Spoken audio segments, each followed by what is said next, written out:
start our program, would you please take your seats? Welcome, welcome, welcome. I would like to first introduce you to our MC for the evening. Michelle Rose Abraham Ali was born in Guyana. She's of mixed race with an even blend of East Indian and Arawak, very nice. However, she's environmentally Makushi, having spent her early years in the Napi village in Region 9. Michelle is the assistant manager in the production department of the National Communications Network, NCN in Guyana, with responsibility for supervision of programming on their 3 radio stations. Michelle is very integral in the establishment of community radio stations, in particular Radio Lethem and Radio Mabaruma. She attended St. Stanislaus, St. Joseph, my alma mater, and the University of Guyana, where she graduated with a distinction in public communications. Michelle is the vice president and the Guyana delegate for Sinus Caribbean, a regional Catholic communications group. She's a member of the editorial board of the Catholic Media and a member of the advisory board at UG for the Center of Communications. Michelle was recognized by the Ministry of Amerindian Affairs as their first Women's Wall of Distinction in 2014 for the longest continuous service in the field of broadcasting. In May 2015, she had the honor of being the MC for the inauguration of Guyana's 8th Executive President, Brigadier General President David Granger. She's married to Shamir Ali, and they have 2 adorable daughters, Tatiana and Sarah. Ladies and gentlemen, please put your hands together for our MC, Michelle Abraham Ali.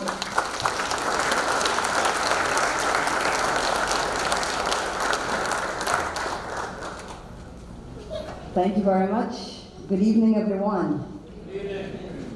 Vice President and Honorable Minister of Indigenous Peoples Affairs, Sidney Alicock, Ambassador of Guyana to the United States of America, Ambassador Riyad Insanali, Council General, Honorable Barbara Atherley, Council members, President of the Guyana Cultural Association of New York, Dr. Vibert Cambridge, and your lovely wife, Dr. Pat Cambridge, and other members of the executive and board members of the GCA, special invitees, our 2017 awardees, and those who have the privilege of representing those who can't be here this evening. Ladies and gentlemen, it gives me great pleasure to welcome you to our signature event here, the award ceremony, as part of the 2017 Guyana Folk Festival hosted by the Guyana Cultural Association of New York, here at Brooklyn Borough Hall.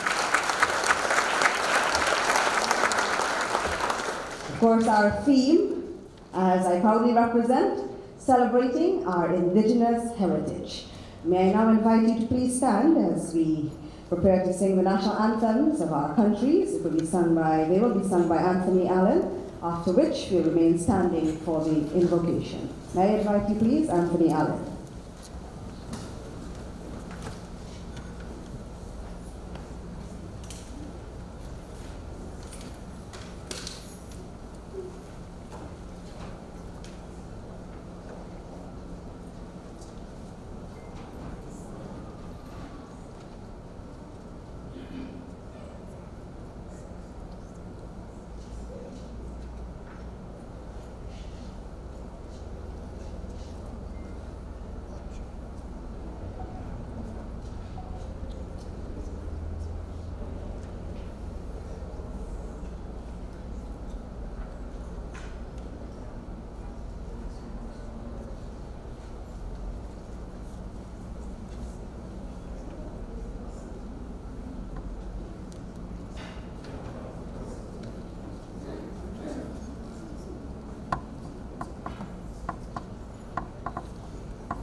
We seek your indulgence as we sort out a technical glitch. You'll hear from Anthony in just a moment.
blessings, chukudeng, arwa, for my loved ones, my dear ones, my darlings. My name is Mercedes Pierre. I'm of Arab descent from my mother's side, and of French Huguenot descent from my father's side. It is a pleasure for me to participate in this 10th Folk Festival Awards ceremony of the Guyana Cultural Association of New York, held under the theme Bridging, celebrating our indigenous heritage, treasure the inheritance. In recognition of the indigenous peoples, in particular the Native Americans of the United States of America, especially the Haudenosaunee, one of the indigenous nations of the sacred Turtle Island, now referred to as North America, where we now stand, I will read a Native American prayer. O Great Spirit, whose voice I hear in the winds, and whose breath gives life to all the world, hear me. I am small and weak. I need your strength and wisdom. Let me walk in beauty, and make my eyes ever behold the red and purple sunset.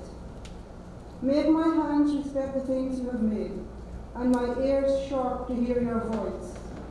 Make me wise, so I may understand the things you have taught my people.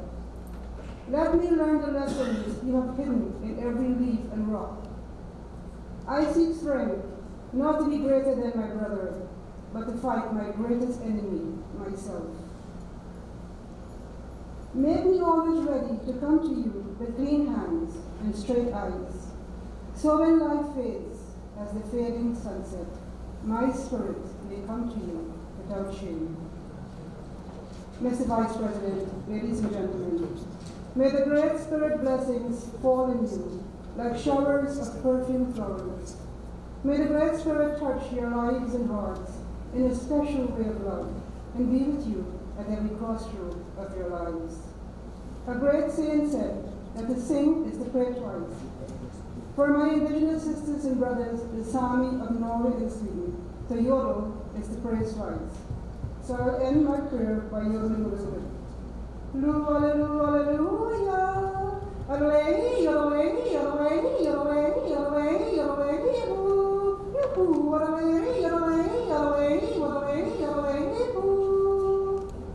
Thank you to the Guyana Cultural Association of New York for organizing this event.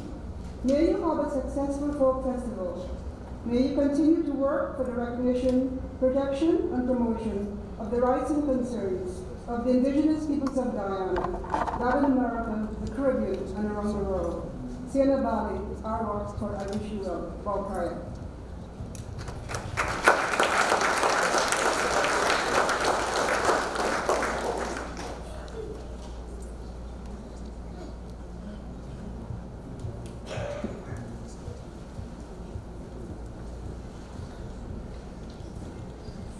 Thank you very much. Please be seated, everyone. Thank you, Mercedes, for the invitation. And before that, we have the musical stylings of Anthony Allen, accompanied by Professor Proctor, two of our lovely national anthems. As we just heard from Mercedes, Halikuba, Mirman, Baukaya, Kaiman Pugar. That's hello in 3 of our indigenous dialects. Good evening, everybody. Good to be with you as we celebrate the Guyana Folk Festival in its 16th year. It continues to be the largest Guyanese summer heritage activity. Do you remember what Sweet 16 was like? So you can just imagine the feeling going through, all of us involved in the Guyana Folk Festival. As we heard the theme, celebrating our indigenous heritage, and the theme for our heritage activities back home, it's Guyana's first peoples, sustaining a rich cultural environment. And we're getting ready for the launching this weekend, the ceremonial launching, and that's going to be taking place at the Amerindian Village in Sophia in Georgetown. And our award ceremony this evening is also coming on the heels of the just concluded National Tushaus Council Conference in Georgetown. And so it's quite perfect. The timing is quite perfect, and we are deeply appreciative on behalf of our 9 indigenous nations, the Arawaks, the Caribs, the Akawayos, the Makushis, the Wapishanas, the Waiwais, the Arakunas, the Patamonas, and the Waraus to be recognized and celebrated in this beautiful way this year by the Guyana Cultural Association of New York. The pleasure is now mine, ladies and gentlemen, to welcome a true son of our soil. He had a birthday almost a month ago, so not too late to be singing happy birthday to him. Please welcome the President of the Guyana Cultural Association, Dr. Violet Compton, Cambridge, with welcome remarks.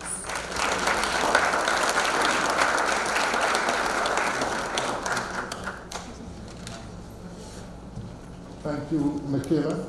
Thank you, Michaela. Honorable Eric L. Adams, Borough President of Brooklyn, Honorable Sidney Alcott, Vice President and Minister of Indigenous Affairs, Honorable Riyad N. Senali, Guyana's Ambassador to the United States, Consul General Barbara Attlee, distinguished guests, relatives, proud relatives, dear friends, and supporters. We, the volunteer members of the Guyana Cultural Association of New York, welcome you to our awards ceremony for our 2017 Guyana Folk Festival season. And as Michaela says, we are celebrating under the theme, Celebration of Our Indigenous Heritage. Ladies and gentlemen, our planet is estimated to be 4.9 billion years old. Our planet, 4.9 billion years old. Humankind, Homo sapiens, us, gathered here, developed, migrated out of Africa about 200,000 years ago. Dennis Williams, the distinguished Guyanese artist, archaeologist, and founder of the Walter Roth Museum of Anthropology, has concluded that that migration of humankind reached Guyana about 12,000 years ago.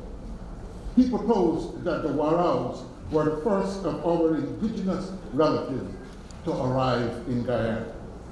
Over these long years, these 12,000 years, our ancestors have witnessed and responded creatively to dramatic environmental and cultural changes in the Guyana Shield and the wider Amazonian region. They faced the rising waters that accompanied the end of the Ice Age 11,000 years ago. Our ancestors witnessed and experienced the consequences of the late 15th century encounter with Europe. In Guyana since the 18th century, at least 6 indigenous peoples have gone extinct. Our MC pointed out to us that today we are the proud home of 9 First Peoples, 9 indigenous peoples.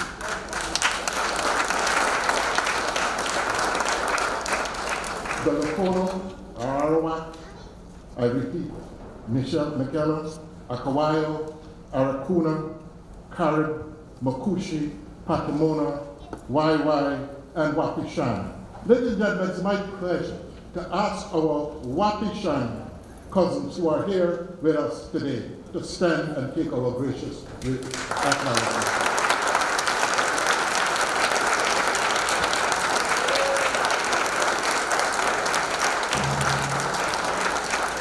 Thank you. The Karo group from Karanadal. And if my pronunciation is wrong, Minister Alicott, Vice President Alicott, who's been coaching me all day, will do the correction. Our indigenous peoples have enriched all aspects of Guyanese life, including cosmology, the way we think about how this world is organized, in terms of food, in terms of science and technology, and in terms of aesthetics. In March this year, we announced our theme for 2017, celebrating our indigenous heritage. As we mentioned then, the goal is to provide Guyanese, Caribbean, and Brooklyn communities with a satisfying introduction to Guyana's indigenous traditions and creativity. Over the next several days, you will meet artists, archaeologists, anthropologists, choreographers, parents, community educators, designers, ethnomusicologists, food artists, linguists, makers of regalia, musicians, museum administrators, sculptors, and students from the arts and the community programs of the Guyana Cultural Association and Cultural Center.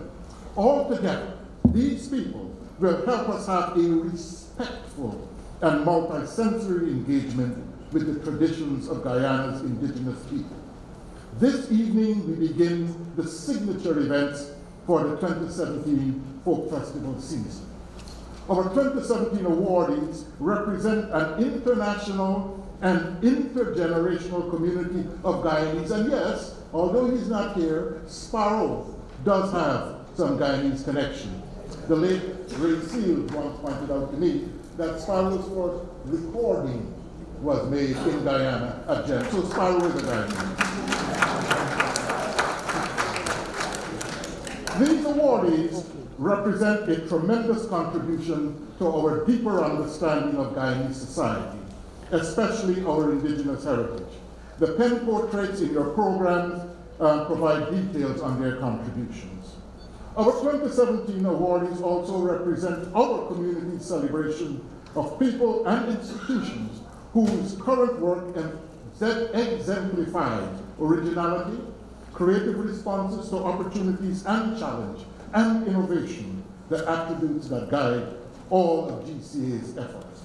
We thank you for being here tonight to celebrate our awardees. We ask you to join in extending special welcome to our Vice President, the Caro Group, and to extend special regards to them. These individuals have all enriched aspects of Guyanese life. Although it was explicitly stated in tonight's souvenir program, I extend our sincere thanks to our sponsors and supporters. And we must identify some of them. From Guyana, our Ministry of Indigenous Peoples Affairs, Guyana's Ministry of Foreign Affairs, the University of Guyana, Guyana's Embassy in Washington, D.C., Guyana's Department of Public Information, Fly Jamaica, Dynamic Airlines, and Captain Jerry. When the story is told about this season, that will be a very interesting story.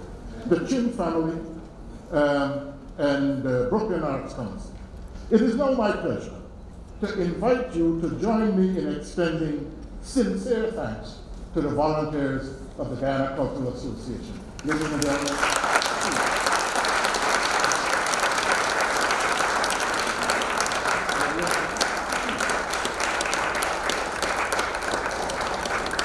they operate in the shadows, but it's time that we shine for the spotlight on them. Ladies and gentlemen, the volunteers of the Guyana Cultural Association.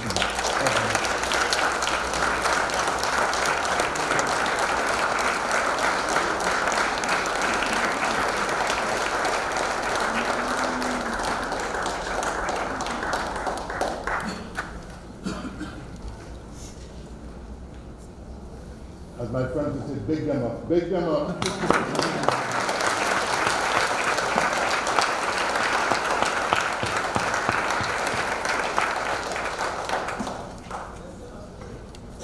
Okay, photo op's over, thank you. I don't want to feel the wrath of my colleagues. Photo op is over. So ladies and gentlemen, thank you again. Welcome to the award ceremony of 2017. We look forward to seeing you at all of our events.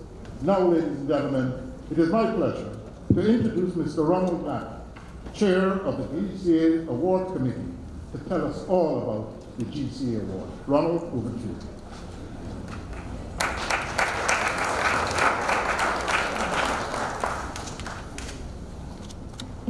Who would have believed this? I asked this question and I'll tell you at the end of my short remarks what that means.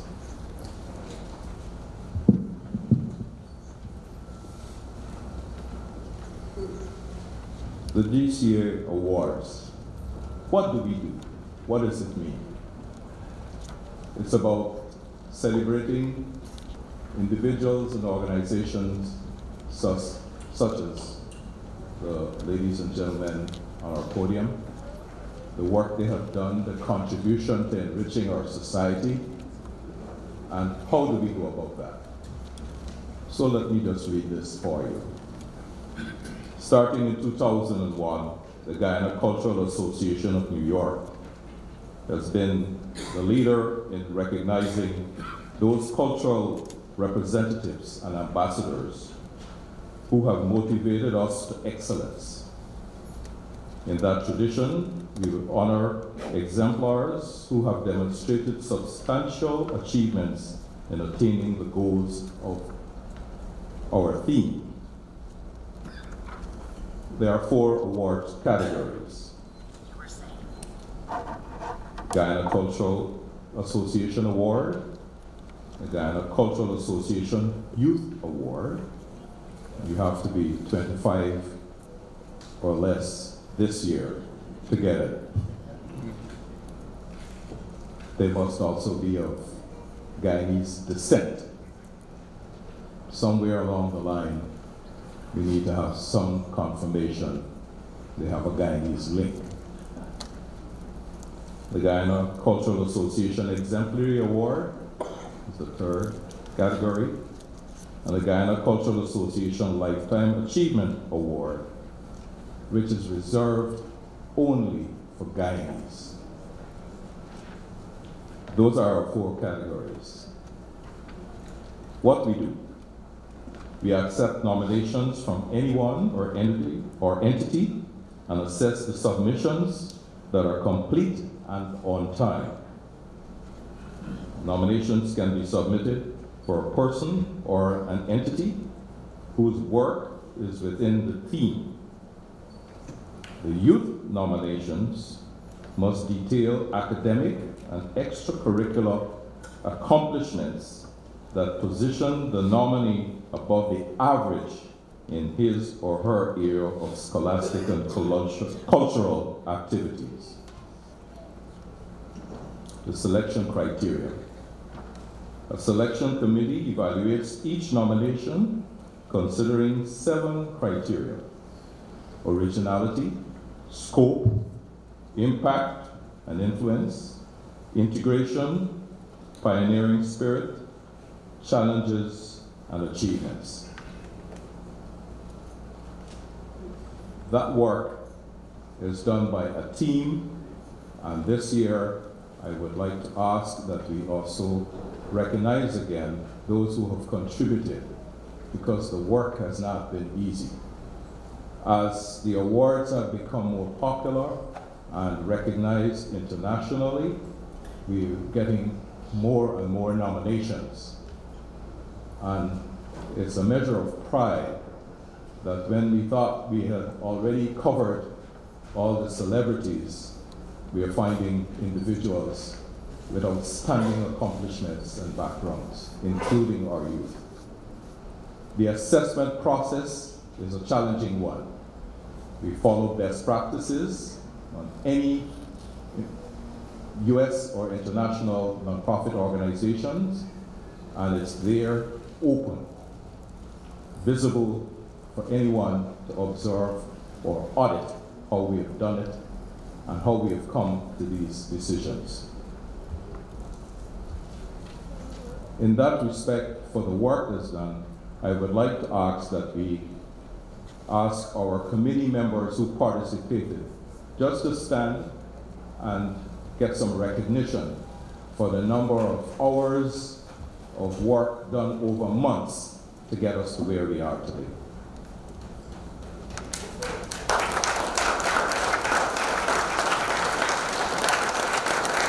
This year, there were 8 of us.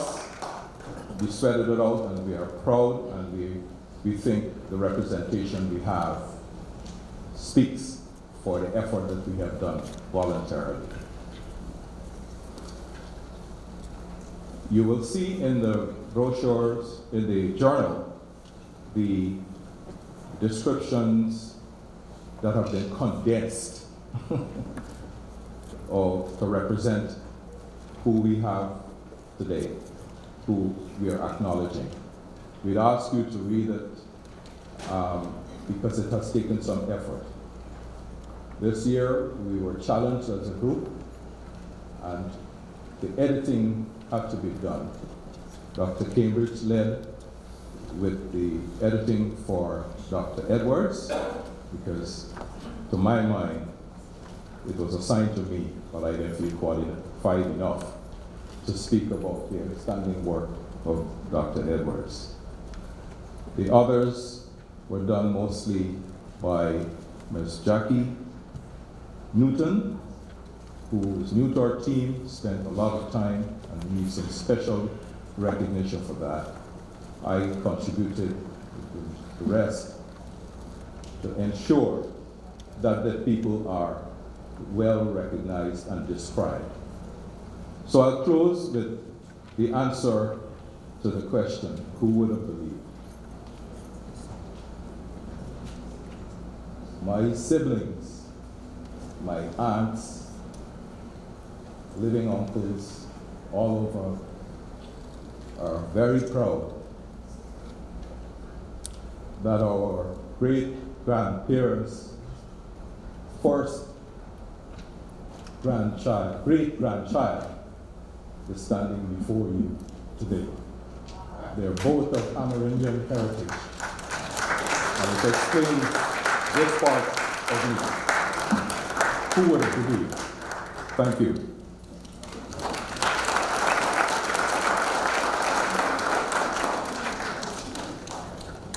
Thank you so very much. Ronald Lamy, Chair of the Awards Ceremony. On we go with our program this evening. It now gives me great pleasure to invite the Borough President of Brooklyn and sponsor of the award ceremony this evening, Honorable Eric Adams, to come forward with a welcome, after which there will be a presentation to Vice President Ali Cox. So first, please join us in welcoming President of the Borough. Thank you so much. And when I heard the MC say back home, I said, Brooklyn is home. Brooklyn is the Georgetown of America, you know? This is Guyanese territory if there ever was. Let me say this, welcome. And since being elected to the borough president in 2014, the number of events that is held here that dignifies the various cultural institutions. This is an amazing place and an amazing borough. 47% of Brooklynites speak a language other than English at home. And when you allow yourself the luxury of reflection to see what it is to be in a community or borough with 2.6 million people, the third largest city in America. The way goes Brooklyn goes New York, the way goes New York goes America, the way goes America goes the globe. So we're in the heart of it all right here. I remember as a child being raised by my aunt while my mother was in Alabama. And when mom came up from time to time, you know, the love was there. I love my aunt and I adore my mother. And that's what's great about America. You do not have to abandon your home country to embrace this country. That is why the hyphen that sits between our cultures is so important, and we must protect that. Guyanese hyphen American, African hyphen American, Jewish, Italian, Portuguese, Polish. We should out-Trump Trump and let him know that hyphen has to be here and remain here. It is being what we are. That's our secret weapon. You take the hyphen out of it, then we're no longer who we are as Americans and what we should be, always will be. The contributions of the various immigrant population made the secret weapon that we call America, and we won't be who and what we are if that hyphen was not there, and it never can be removed. So don't let anyone tell you the contribution of the Guyanese and the Caribbean diaspora didn't play a major role in the American flag and what it stands for. Never abandon who you are. That is part of your rites of passage to say, I'm Guyanese and I'm still part of the American experience. And your children need to know that and participate in that in its fullest. And so to your honorees, it took a lot of time, and I think the presentation that was given to show the effort that went in, and I just enjoyed so much the presentation that you gave, Mr. President, of the full extent of the human experience in the various cultures, in the beautiful cultures here that symbolize the diversity and the richness of the Guyanese culture. It's so important that we continue to rise that culture and let people see how we develop our full personhood, and particularly our children. I just finished returning to the country. My son graduated from college. I finally have money again. And we did a 21-day trip to France and Turkey and China and Sri Lanka because I wanted him to understand that America is not the globe. And in order for us to solve global problems, we have to have global feelings and interactions. You know, we can't just stand on our shores and expect the entire globe not to understand how important it is for us to have that outreach. And I wanted them to know how it felt to be somewhere where English is not spoken. How it feels to be somewhere where you feel like you're the outsider and not insider. So he can understand and appreciate when he's here and hear someone that speaks another language, what it is to be patient and understand what it takes to be part of that full human experience. So this event today is a symbol and a celebration of the greatest race alive, and that's the human race. You have contributed to that and made us great as a city and a country. And I thank you for that. And as long as I'm the borough president, this legacy of hosting this event will continue here. And we thank you for adorning this space with this great opportunity.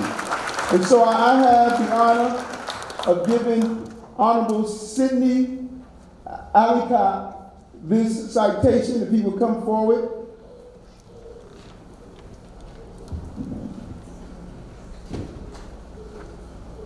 On behalf of all Brooklynites, and Sidney, you need to know there's two types of Americans, those who live in Brooklyn and those who wish they could. I salute Honorable Sidney Alicott, who's the who's the fourth Vice President and Minister of Indigenous Peoples Affairs of Guyana, for being widely accepted as a pioneer of community-based tourism in Guyana. I applaud him for his pioneer celebration for American Heritage Day, which was later adopted as a national event by the Guyana government. I commend what he has done around volunteerism, training service center, where he has helped train hundreds of young Guyanese, mostly indigenous communities, in the area of leadership, survival skills, and ecotourism development. I thank him for all he has done for making the great contribution to the Guyanese community and Brooklyn as a whole. Honorable Sidney Alicott. I, Eric Adams, Brooklyn Borough President. Thank you, Sidney. Thank you, Guyanese community.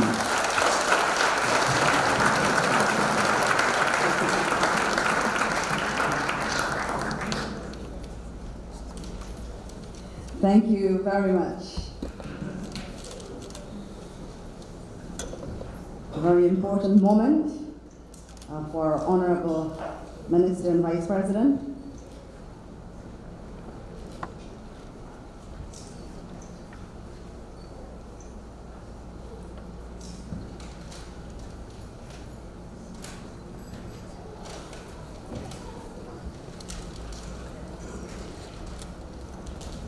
And thank you, Honorable Eric Adams, Borough President of Brooklyn.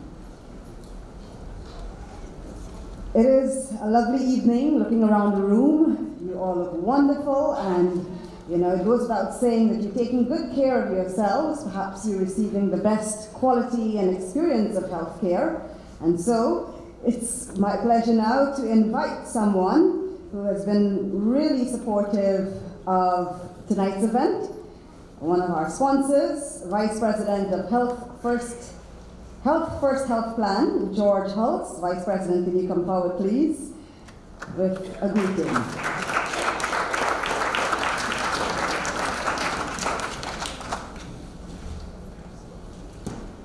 Thank you so much. Protocol be established. I won't acknowledge everyone, although we are always honored when we are in the company of our borough president, who most certainly has set a new style for all of us in this town. So we most certainly applaud you. To the Guyanese people, let me say on behalf of the 1,300,000 people who we insure at Health First in New York City and Long Island, how honored we are to have so many Guyanese in our employment and so many Guyanese who we insure. And let me say to you how proud all New Yorkers are of the Guyanese. Of the top 5 immigrant groups in New York City who are homeowners by percentage of their population, the Guyanese is the number 3 in home ownership. So you most certainly have done an awful lot for our town. And I remember several years ago, and I'm sure the borough president does also, at that time he was a state senator, when the mayor of Schenectady, New York, made many, many trips here to New York City looking for Guyanese to come to Schenectady, New York. And he said, if I can just get the Guyanese citizens to come to Schenectady, New York, I know we can remake Schenectady, because they were having trouble really getting the town with a good economic base. And they knew that the Guyanese, regardless of their background, would make things happen there. So it's a real reflection on you. So I most certainly applaud you for that. Let me also applaud a gentleman who has been a champion to me long before I ever moved to New York City. Although we are the same age, when I lived in New Jersey, I never even thought that I would live in New York City. I used to read the paper about New York City, and I would see the name of an attorney who had more courage than anyone I knew. And of course, he was a Guyanese attorney. His name, of course, Colin Moore. And so I see Colin Moore here, and I most certainly applaud him for all that he has done. Every year, if you ever come to the breakfast of the West Indian Carnival, you'll see Colin and his beautiful bride at the table of Health First. And one year he said to me, he said, George, you know, it's very nice of you to invite me always to sit at your table and other things, but why do you do it? And I said, Colin, because you have been a hero of mine long before I ever thought that I would have the honor and the pleasure of meeting you. And so I'm actually honored whenever you and your bride sit at our table. So thank you so much. I most certainly thank the Guyanese people for that. Although we have often celebrated the Guyanese people, this is most certainly a special occasion where we can also acknowledge the indigenous people of Guyana. To you, we are so honored to be in your company. We hear so much about indigenous people, however, we very seldom get a chance to ever see them here in New York City and in America. And so we're honored to be in your company. We're honored for all that you have done. We're honored that we could recognize your history, a history that people for many years here in America pretended never happened. America was discovered by a gentleman who was financed by the Spanish and the Italians, a Jewish fellow named Christopher Columbus, and he started America. No, you started America. and for that, we applaud you. So on behalf of Health First, we will continue to work with you.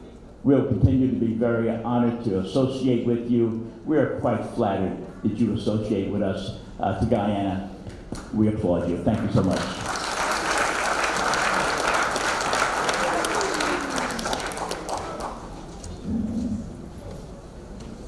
Thank you so much, Vice President of Health First Health Plan, George Hulse, with those remarks. Our next speaker is someone whom we're very proud of. I think the borough president already gave away a lot of what I would have to say about him, but just I want to add that he comes from a line of very strong leaders in our home. His dad, Fred Alicock, in whose honor the central building at the Iwakurama International Conservation is so named. And so it's with pleasure, ladies and gentlemen, that I introduce to you our Indigenous Minister, our fourth Vice President, as we heard.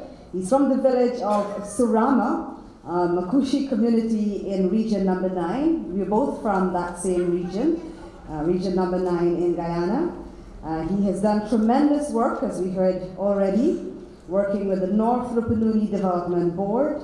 He is an Anthony Sadra Laureate and our first Indigenous Vice President. Please welcome the Honourable Minister of Indigenous Peoples Affairs and our fourth Vice President of the Cooperative Republic of Guyana, Sydney Alicott.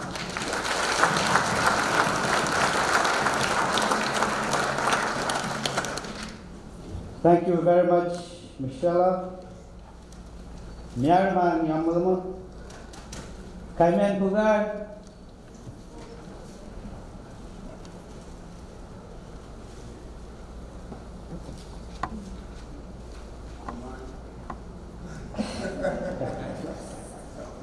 Did you get this speech?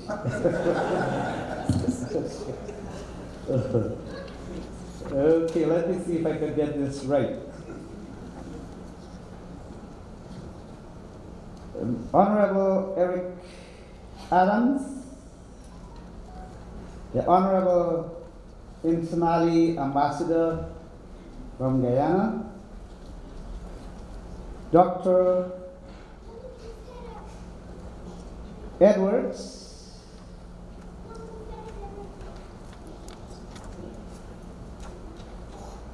and so many distinguished guests. My eyes are not giving me justice this afternoon.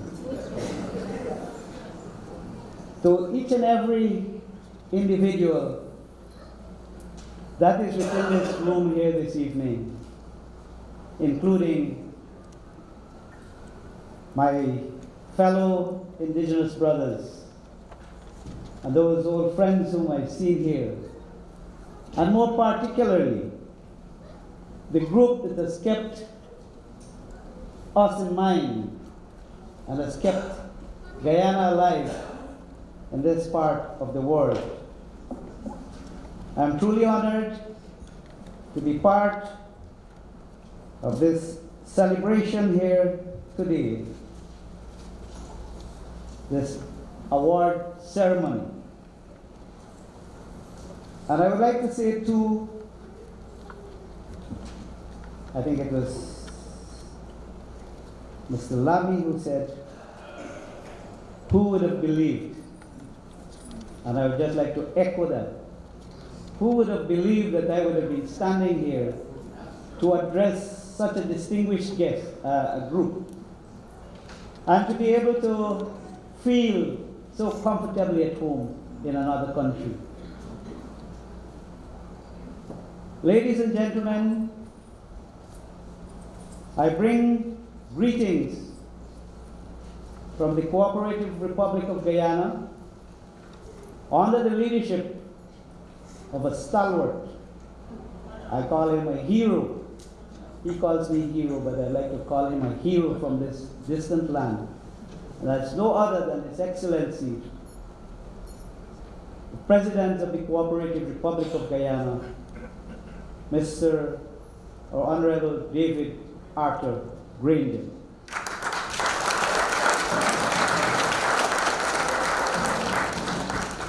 Greetings also comes from Cabinet, Ministers of Government, MPs, and members of Parliament, people of Guyana, and more particularly, we the indigenous peoples of that beautiful country we call Guyana. I would like to say that only last week we had the gathering of 2,000 senior councillors from villages and communities across Guyana, from over 200 communities and villages coming to do work. It was a very interesting 1 week, challenging, interesting, and all other words that you could find to say it was something of need for the development of Guyana. I would like to say that there was no other better time in the history of Guyana for making contribution to the development of our nation by all Guyanese. What you are doing here is allowing that momentum to be kept alive. Many of us back in Guyana do not know what you're doing here, but we have an opportunity to take this message back home to our communities and villages. You have one group here that is from a part of the South Opununi. Crowdar is the name of the community, or Crowdanawa, and Karau is the name of the team, the culture group, and we're very, very happy, we're very proud, we're very, I think, very lucky to be invited by your team. As I told the leaders of our country, we have been in the dark for too long. We have not been identified and respected as the way we should. But this is the time, with the support that you're giving, it is time that we begin to have on the newspapers, books, in schools, the story that is yet to be told. And I'm so happy that we've been able to have this gathering, which is going to be the beginning, well, not the beginning, but the continuation of what was there. And I would like to assure you that with this support, we have a contribution to make, or a contribution to be told what we have been doing. And that is the protection of the natural environment. Many do not know that our way of life, even before Columbus came, was to have that understanding of the relationship between all other living things that manages the ecosystem. So we had to understand the laws of nature so that we could be able to coexist and to have, so that we could have a healthy ecosystem. And that is where true life exists. We don't sell land, we don't give away land. We work with nature to protect the trueness of life. And what is happening here is, and I want to thank you so much, the team that is helping us to be united. For us in Guyana, I also said that there is a sleeping giant about to be awakened. And we need to get in readiness. We need to be prepared for when that giant awakes, we could be able to manage the movement of that giant so we would not be caught up or we would not lose the benefits of this opportunity. And that is the discovery of oil. We have, according to the information gathered, that we have found oil in great abundance. We would not like to end up like other countries, oil-rich countries, without food. So it is getting prepared, meaning being able to have the workforce that is going to be ready for when infrastructural works come in, when we begin to have the development of renewable energy, when we are going to be fixing roads, bridges, better schools, health centers, security, communication, modern technology, and most of all, to be able to gear our indigenous brothers and sisters to be equally respected like each and every Guyanese. I call upon you to continue what you're doing, to help us to unite the nation, for us to benefit from what is coming, from the anticipated development. We have to be united. And here is where communication plays a great role, so that we link the hinterland to the coast. Because for many years we have been told by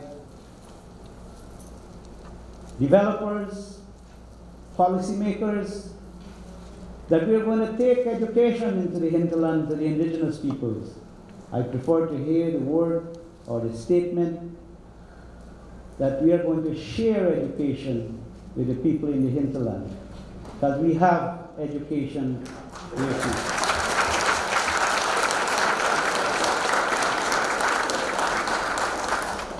I would like to see, and I say this, and I guess persons have become fed up, as they would say, with me saying it. But Guyana is like, or Guyanese could be like the rainbow. The rainbow is not beautiful because it is divided. It is beautiful because it respects itself and it keeps its formation, but also is one. And there are 7 colors, as I understand it, which I think is the true Guyanese. Because you have 6 of the ethnic groups, and then you have the one that is the Dogla or the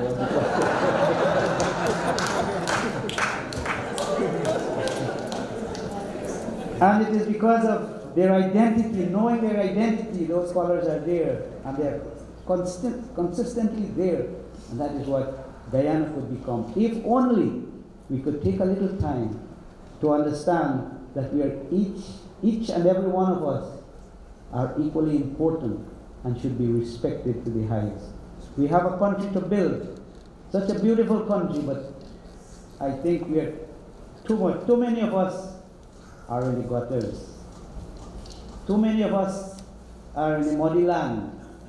We need to come out onto those hills and valleys of Guyana to look down together to see what a beautiful country we have to manage in a green economy, so that we could have a good life for each and every Guyanese. I wish you well for this week's activities.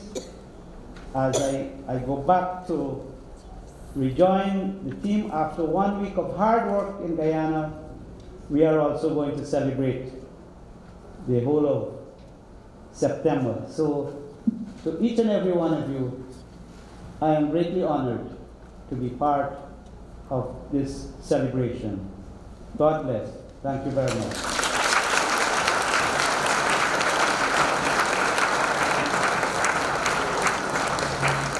Thank you, Vice President and Honourable Minister of Indigenous Peoples Affairs, Sydney Alicock. And Minister is indeed from a very talented family, because the dress that I'm wearing this evening was designed by one of Minister's children, Vanda Alicock. So, thank you very much. Oh, there is a request. In the interest of time, I was asked if I can display my dress, but in the interest of time, I won't. Not at this time. We've got to keep moving with the program. A little later, I shall. Ladies and gentlemen, it's such a pleasure to be with you here as we celebrate the 16th year of the Guyana Folk Festival. And now we will invite someone. It's the 16th year of the Guyana Folk Festival, but this person has been in this portfolio for just about a year, come September. And do you know, a few decades ago, our ambassador was a coxswain on his college rowing team, that person that's responsible for steering the boat and coordinating power and rhythm and so on. Well, we can appreciate that he has brought that talent and skill into the foreign service. Ladies and gentlemen, please welcome Ambassador Riyad Insanali, Ambassador of Guyana to the United States of America.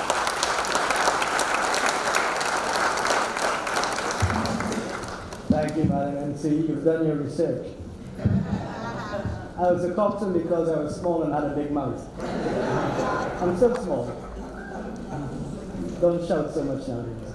Mr. Vice President, distinguished awardees, fellow Guyanese and friends of Guyana, I'm delighted to join you tonight here in Brooklyn for this, the 2017 annual award ceremony of the Guyana Cultural Association.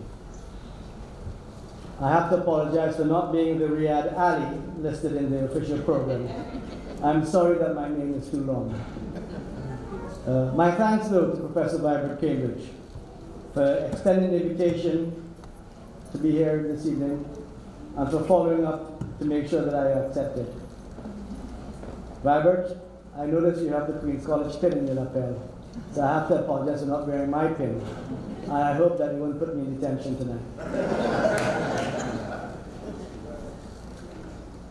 Please accept my apologies as well for being unable to stay for the whole long weekend of a full and exciting program.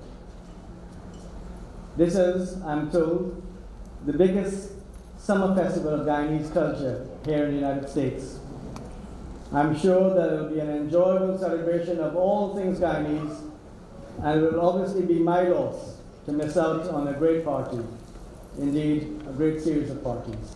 But I'm pleased to say that I am asking one of my first secretaries from the embassy to be here with you tomorrow evening for the very important lecture honoring the memory of Dr. Desiree Fox. Ladies and gentlemen, as Guyana commemorates Indigenous Heritage Month this September, as mentioned by Vice President Ali Koch, the theme is Guyana's First Peoples, sustaining a rich cultural environment. In this respect, I cannot help but remark on the timeliness and relevance of the theme chosen by the GCA for this year's Folk Festival, celebrating our Indigenous heritage. And I'm particularly delighted to see the Carao group here to join us this evening to share with us some of that heritage. Vice President Ali Koch has already said much about our Indigenous heritage, much more than I could possibly say. But even as we are reminded of the need to pay tribute and give due recognition to the part played by our First Peoples in our history and ongoing evolution, I would like to say that we would do well to remember that we should pay heed to the lessons of history and do all that we can, working together to sustain our heritage in its individual components and in its entirety. It's a case really of the sum being greater than the parts. For indeed, without a sustained collective heritage, what is there to celebrate? I therefore take this opportunity to commend the leadership of the association for their steadfast commitment to celebrating and preserving Guyana's rich heritage. I know that I'm bound to leave someone out, but I must acknowledge the part played by the GCA's tireless president, Professor Cambridge, and the equally committed and hard-working executive committee members, Morris Blenman, Ave Brewster Haynes, Dr. Juliet Emanuel, Claire Ann Goring, Edgar Henry, Pat Jordan Langford, Claire Patterson Mona, and Rose October Eden. And those of you whom I've left out, please forgive me. I've just seen my friend Dibble. Sorry, I'm sure there are more friends here, but I'll catch up with you later. Ladies and gentlemen, I know that your committee members are all passionate about the preservation of Guyana's culture, but they couldn't do what they do without the support of the GCA volunteers and indeed without the support of the wider Guyanese community in the United States. Please give them and yourselves a big round of applause.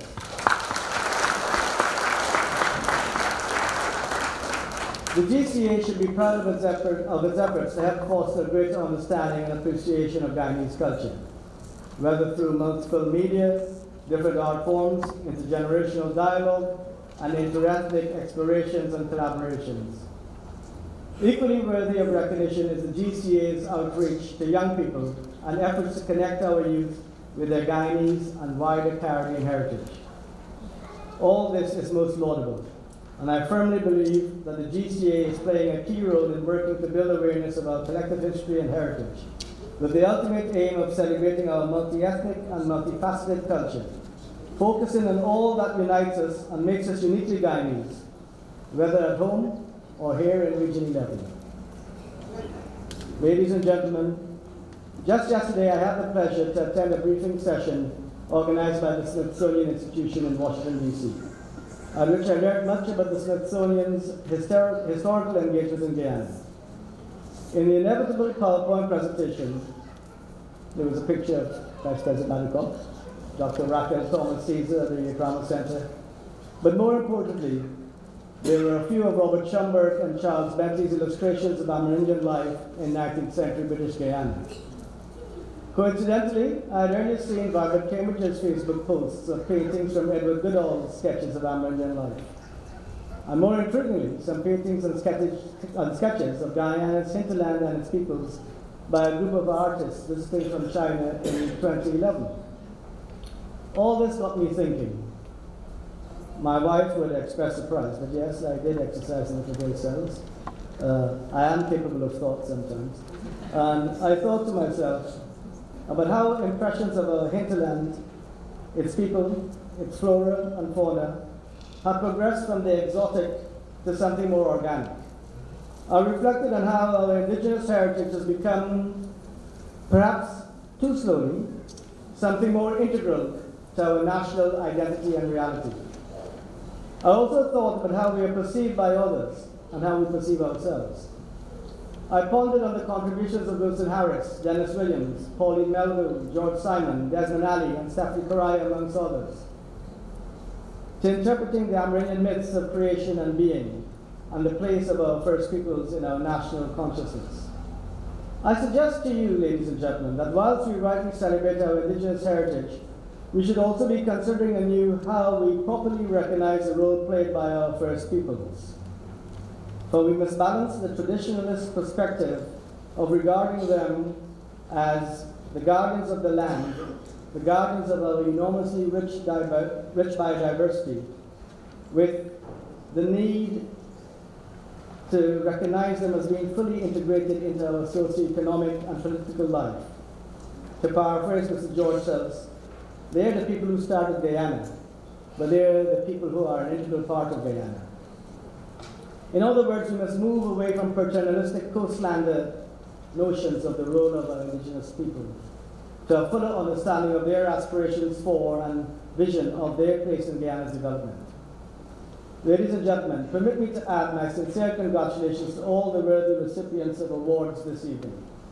Good works must not go unrecognized, and in this respect, the GCA is rendering an invaluable service to our nation and the Caribbean region. Since my assumption of duty almost exactly 1 year ago, as mentioned by our Master of Ceremonies, on September 1st, 2016, as Guyana's 8th ambassador to the United States of America, I've had the pleasure to interact with several of our Guyanese diaspora organizations. The common thread amongst all these groups is a deep love of our native land, which I have been both privileged and humbled to experience. The GCA is an outstanding example of this spirit. I therefore take this opportunity to thank the leadership of the association for their steadfast commitment to preserving Guyana's rich heritage and to keeping Guyanese in the diaspora connected with their homeland. I thank you, moreover, for all that you have done and continue to do to serve Guyana and the Guyanese American community and to sustain our heritage here in the United States and at home. Please be assured of the ongoing support of the Embassy of Guyana and my own personal support. And I hope that we can find a way to bring the Guyana Cultural Association. You notice I didn't say the Guyana Cultural Association of New York. I regard it as the Guyana Cultural Association of America. But I want to bring the Guyana Cultural Association of New York to Washington, D.C.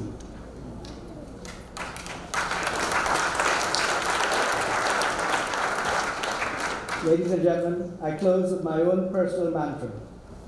One Guyana, one love. Thank you very much for your attention.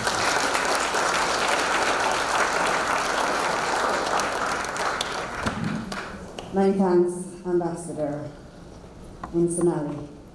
And Ambassador mentioned that an important outreach of the GCA is that of its involvement with the youth. And so we have a treat for you now as we invite the students of the GCA Summer Heritage Workshop, a program, to come forward. They've got a dance selection for us, suitably titled The Masterpiece. It's choreographed by Clive Crowell. Could we give them a round of applause as we welcome them forward? Our young people. Life is not so easy. Don't make the Arasuka and by worry. And you have to dance the Mari Mari. And Amarindian life is not so easy. And Amarindian life is not so easy. Don't make the Arasuka and by worry. Then you have to dance the Mari Mari. And Amarindian life is not so easy. And Amarindian life is not so easy. Don't make the Arasuka and by worry. Then you have to dance the Mari Mari. And Amarindian life is not so easy. When you pull, yes, you pull it. When you fetch, yes, you fetch it. When you squeeze, yes, you squeeze it. When you grate, yes, you grate it. When you squeeze, yes, you squeeze it. When you pong, yes, you pong it. When you sift, yes, you sift it. When you bake, yes, you bake it. And you put it on the table, you could keep how much you table. You put it on the table, you could keep how much you table. And Amarian life is not so easy. To make the Arasuka and by worry. Then you have to dance the Mari Mari. And Amarian life is not so easy. Show them how you grate it with the grater, and show them how you squeeze it with the masterpiece. Show them how you pong it with the mata. Show them how you bake it over the fire. Show them what you're baking is the Uraha. Show them how you grate it with the grater, and show them how you squeeze it with the masterpiece. Show them how you show them. Come and show them. I just want you to show them, show them. Yes, you show them. I just want you to show them, show them. Yes, you show them.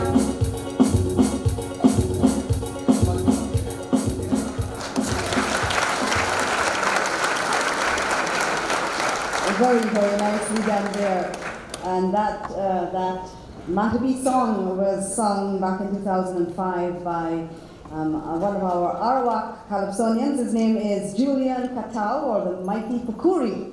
And so you'd be very impressed when we relay that his song was done beautifully by our children here in Brooklyn. Let's give them another round of applause.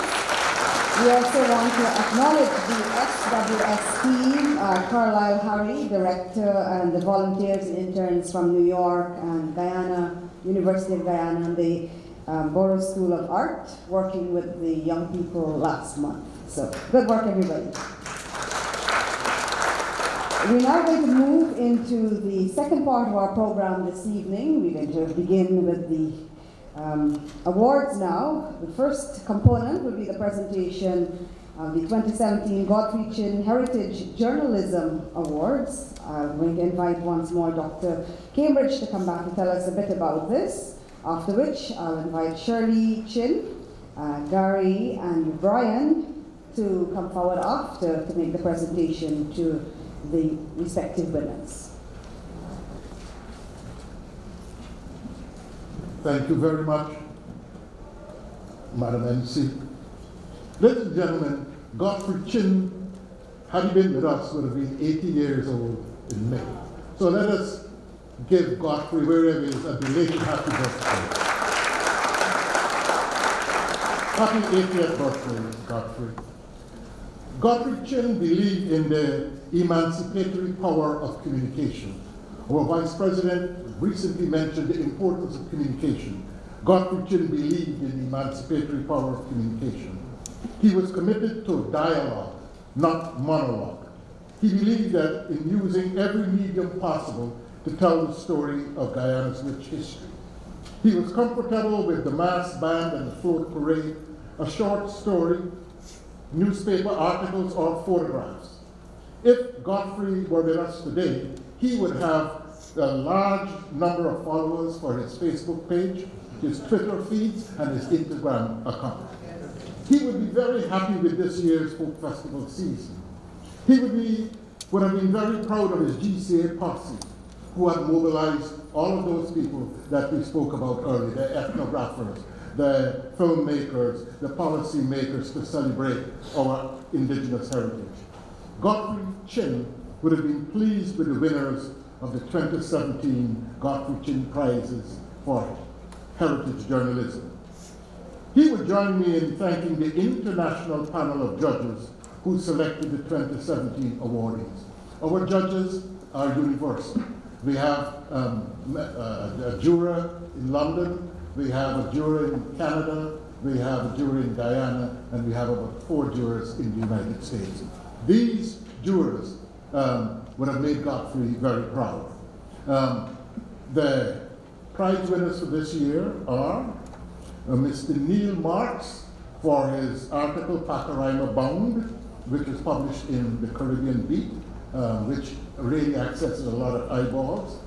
The second prize goes to Lear and Eric Matthews for their viral video called This Time a Long Time. And our third winner is Amanda Richards. She is a photographer, and she has demonstrated that taking photographs are such important records of Guyana's history. And so over the past year, during the period of time these awards are reflected on, she covered important things happening in Guyana, including the Rupununi Rodeo in 2017. As Michaela says, it is my pleasure to invite the Chin family so we can extend awards to our winners for this year. Mary.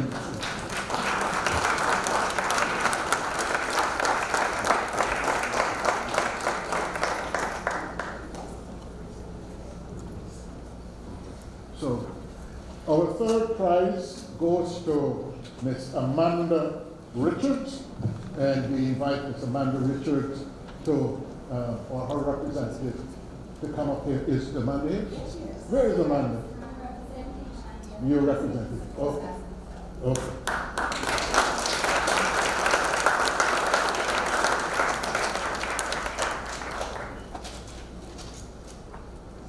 Photo up, photo up. All right. Miss Amanda Richards for her third prize Godfrey Chin Award this year.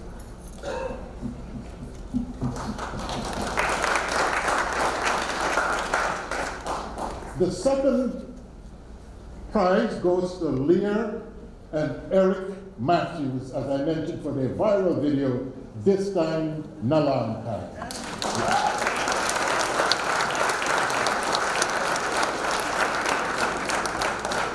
It is truly wonderful to see brothers cooperating and collaborating in adulthood.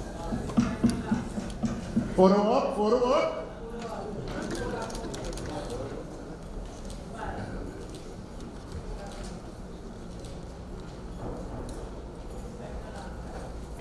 All right, photo up. And for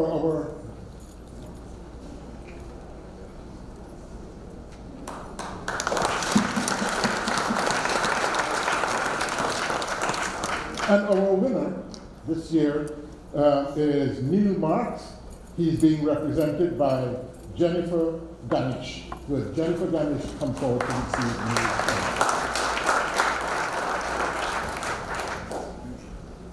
Neil's Neil's article, Pakarima Bound, showcased the vast and relatively unknown Pakarima Mountains in Guyana and offered a glimpse into the alluring world of the people of the mountains. Paramona culture is still relatively unknown and undocumented. Hence, the article embodies Godfrey's quest for research and to tell the stories of Guyana's diversity. Ladies and gentlemen, the Godfrey Chin Heritage Prize, #1, first prize, Neil Marks.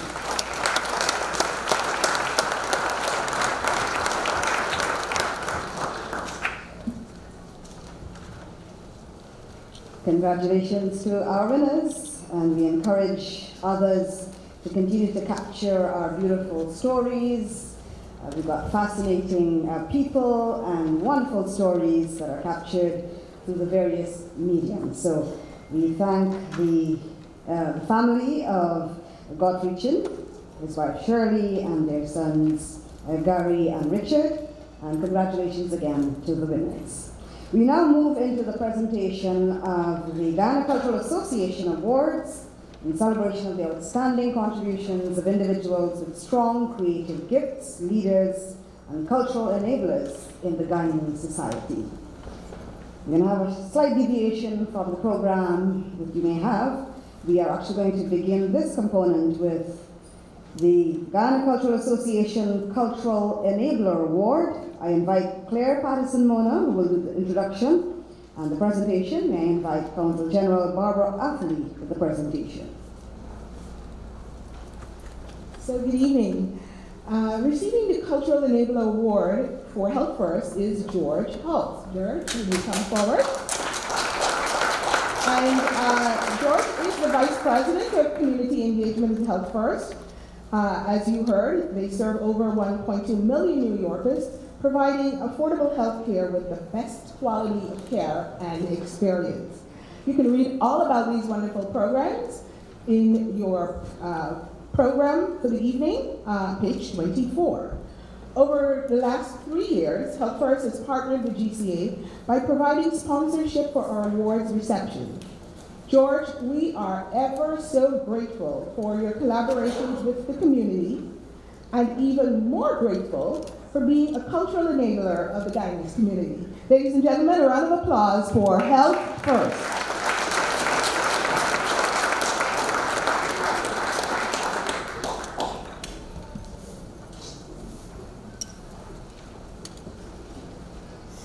We now move to the Guyana Cultural Association Youth Enabler Award.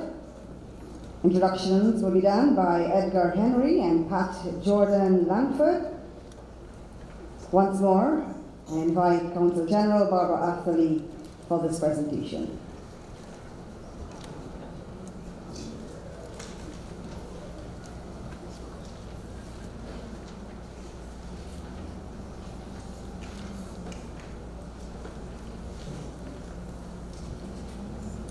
I ask Clinton Duncan to be recognized.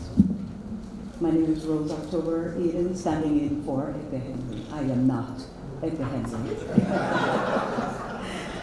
Clinton Duncan marked this year with an important academic milestone by earning a bachelor's degree in law with a concentration in trademark and copyright laws. It is an accomplishment and a specialization that is linked to his passion for theater, performing arts, costume design, and stage management. He has been the principal makeup artist in more than 100 plays, written 5 of them, and directed 4 in the National Drama Festival, 3 of which won 2nd and 3rd places. In recent years, he has also won awards for Best Light, Best Sound, Best Costume, and Best Set Design. Mr. Duncan's impressive span of creative talent is expressed in 2 other dimensions. He was awarded Best Supporting Actor in a full-length production and is currently the reigning champion of the National Poetry Slam competition. Please, let's celebrate Mr. Clinton Duncan.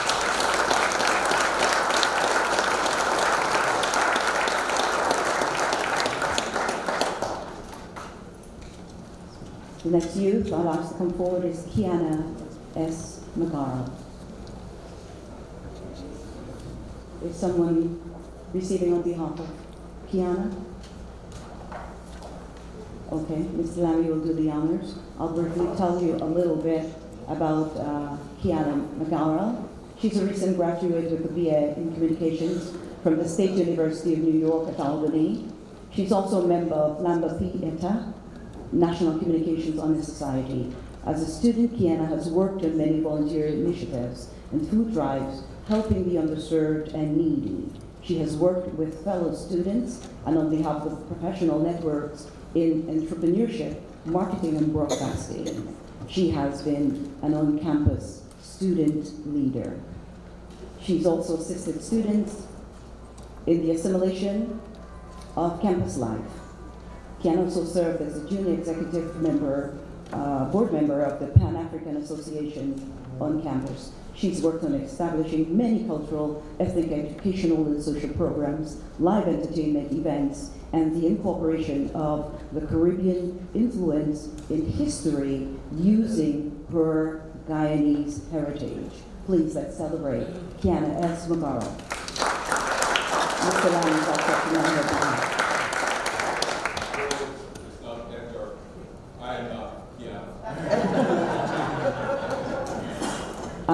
Kyle Igata, while he comes forward, I'm so happy to be doing this one. I'm glad that Edgar's not here.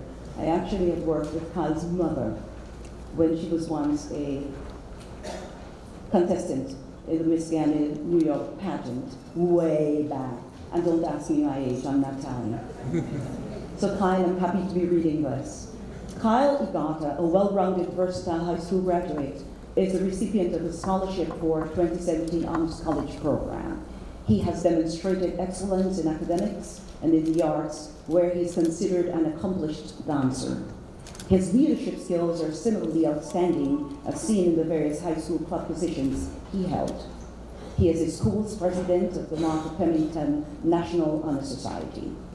Kyle is the assistant dance teacher at the Dance Factory in Middletown, New Jersey. He has had the pleasure of studying dance and choreography at some of New York's finest dance institutions, among which are the Juilliard School and the Alden Ailey Dance Theater. Kyle is also privileged to work with master teacher and choreographer Tracy Stanfield, who is an award-winning dancer and internationally acclaimed. In addition to Kyle's work with the Juilliard School and Alden Ailey, he's also performed with our own Wayne Daniels, choreography live in the Caribbean community diaspora. These remarkable accomplishments give a perspective of Kyle's scope of capabilities. Did I say Kyle was a dancer? Did I say Kyle is a dancer? Okay. Let's just applaud him. Congratulations, Kyle.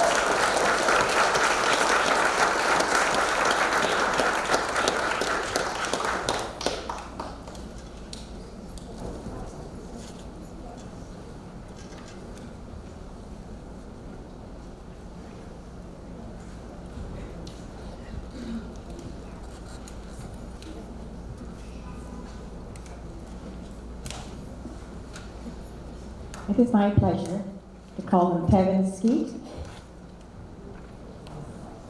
Is Kevin here?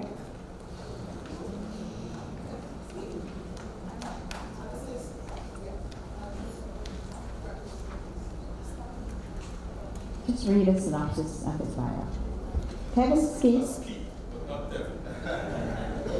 Kevin Skeet attended the North Rumbell Secondary School in Georgetown, where he demonstrated excellent academic ability. He then migrated to the United States of America and enrolled in New York City's Benjamin M. Cardozo High School. There, he took advantage of the many pre-college academic leadership and sports programs. He not only excelled academically, he was also an outstanding athlete. With application and determination, he became the #1 ranked middle blocker and co-captain of his school's volleyball team.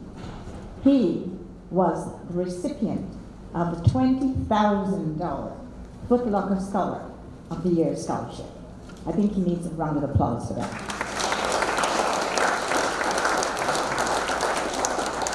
As part of Junior 100, he interned on Wall Street and began networking with members of 100 Black Men of America organization. He was awarded another scholarship, $5,000, by that same organization, the 100 Black Men. This aspiring engineer is currently enrolled at the State University of New York, where he continues to play men's volleyball. Kevin attributes his successes to his parents, who supported him, his teachers, who believed in him, and his counselors who counseled and guided him. Congratulations, Ted.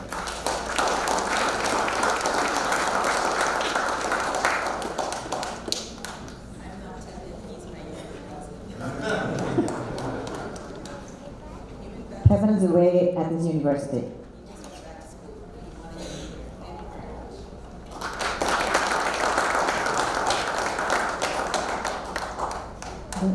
The next youth scholarship is Dominique Allen, or Aline.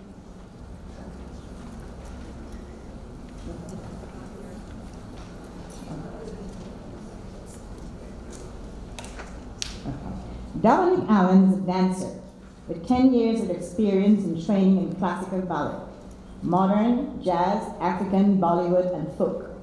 Dominique has represented Guyana both locally and internationally. As a professional dancer, Dominique received his training and professional experience with Let's Dance Studio, Guyana, where he studied dance and theater arts at the Ghana National School of Dance, leading to the CXC examination in theater arts. Dominique has attended Carifesta since 2008, where he participates and attends numerous workshops to enhance his dance techniques. As a competitive dancer, he auditioned and was the first runner-up for the GT&T Feel the Beat dance competition. Dominique lends his expertise in judging local dance competitions, collaborating with other dancers and choreographers to improve and modify dance schools, dance styles, and techniques. He has a special interest in making dance more fun and easier to learn. Dominique shares his love of dance by volunteering his services in many of Guyana's schools. At present, Dominique is Assistant Director and Dance Instructor at the Let's Dance Studio. Congratulations.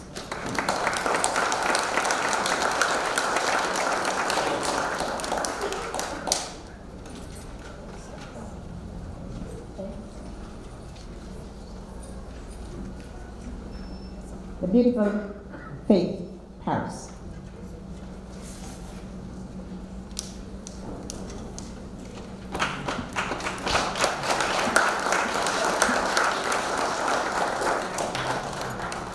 Faith Paris developed her academic abilities in the Center for the Intellectually Gifted program at IS 240 and was accepted in the Prep for Prep program, where she graduated with honors.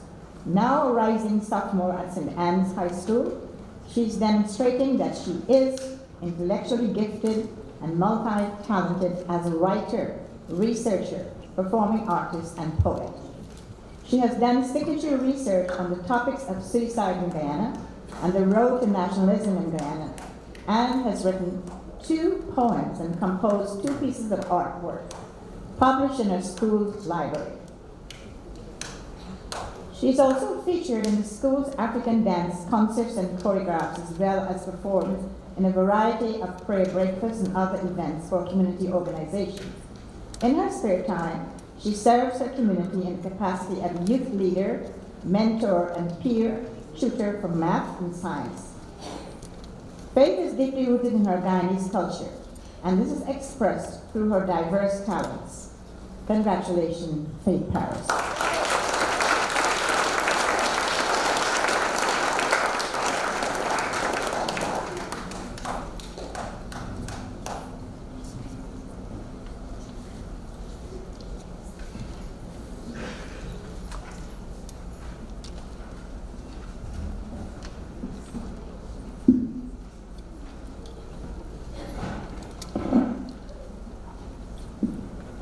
Good afternoon, everyone. On behalf of all of the youth honorees, we feel greatly humbled to be able to receive this great honor. My elders once taught me that you have to know where you came from so you have a good sense of where you're going.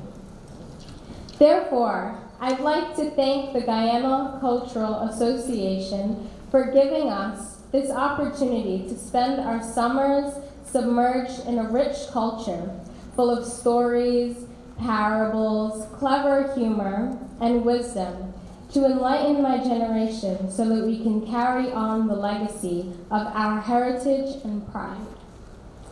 I'd like to close with a message for the youth honorees through the most profound words powerfully retold in Toni Morrison's Nobel Prize acceptance speech about the eloquent blind woman who wisely told the youth, "The symbolic bird of success is in your hands.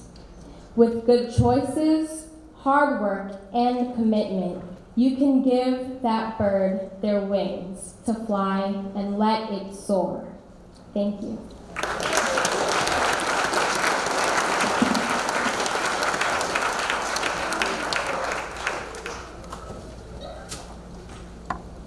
We can see why she and all the others are deserving of their awards. Congratulations again to Clinton Duncan, Kiana McGarrell, Kyle Agartha, Tivansky, Dominic Allen, and Faith Aparis. May they continue to strive and to make us all very proud. Congratulations to our young people. You know, we feel so secure, our future in good hands from our young people. Let's continue to encourage them. Now, ladies and gentlemen, we're going to take a break as we give to you a very, very special treat. It gives me absolute pleasure to introduce to you the Karau Cultural Group from Karaudanau in the South Rupununi. We welcomed them earlier. We're going to invite them to come forward now. They're 11 members strong. Please come forward. Barnabas is the oldest member. I'll tell you something else. He's also known as the witch doctor. Oh, all right. We also have the youngest participant. Her name is Ann Murada. She's 5 years old. She made her inaugural flight on Dynamic Airways, and she is in the best of health. Just look at her there. She was such a little lady on the aircraft. They served her some potato chips, and she was saying, "Where's the ketchup?" There is she with her little warrior sheet, and they're going to be performing an arrival dance and so on. So let's enjoy.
Ay kawan wartawan enawin ejaan papan ikrano iwit ejaan papan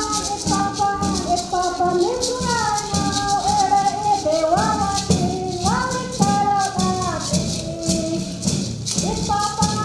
papan ikrano ere edewawati wawit iwanong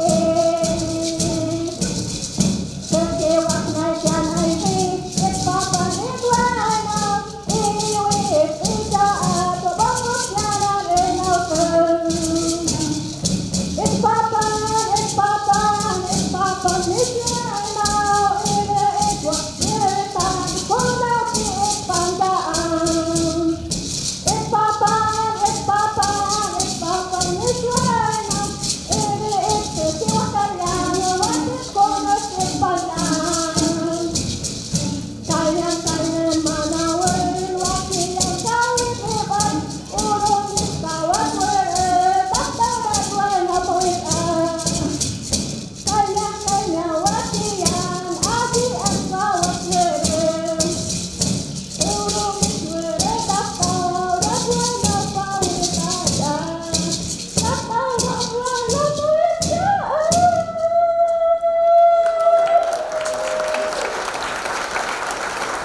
Good evening, everyone. My name is Beatrice Ambrose, and I would like to translate this in English, please. Just your word. And he is telling us that we were scared to come in the jet, and we traveled days to reach to Georgetown. From Georgetown with the jet, and everybody was scared, but as soon as they landed, they was happy. And we thank everybody here to invite us, and we are so happy. And we don't use instruments, we only use our shak-shak, the bamboo, the drum, and we don't talk about the instruments. Okay? And we thank everybody, and we thank our Indigenous Affairs for coming with us.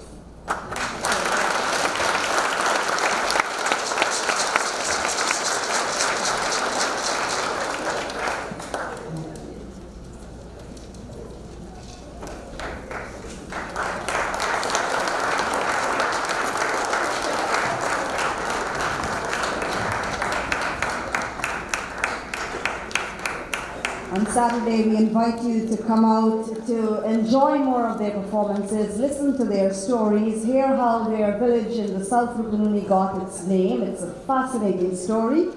And so we acknowledge Beatrice and Alex, Rolf, Randolph, Bertilla, Beryl, Duffy, Lucia, and Anisha, 11 members forming the team. They are the Corral Cultural Group from a really lovely community, Wapishana community, and we can hear them speak Wapishana. They know Portuguese, they know English, and for the younger ones in particular, it was their, in addition to this being their inaugural visit to North America, it was their inaugural visit to Georgetown for their passport, and they're here now, so we give them another round of applause.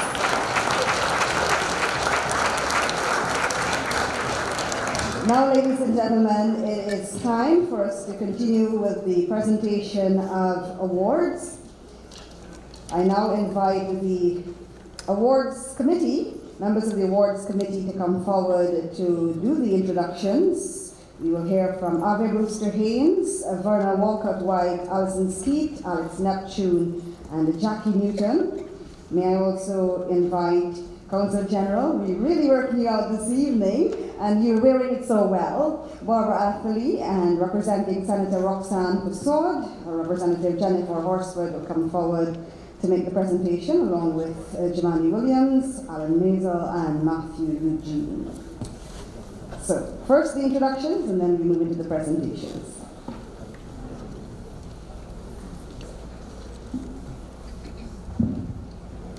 I would like to invite Mercedes Pierre to receive her award.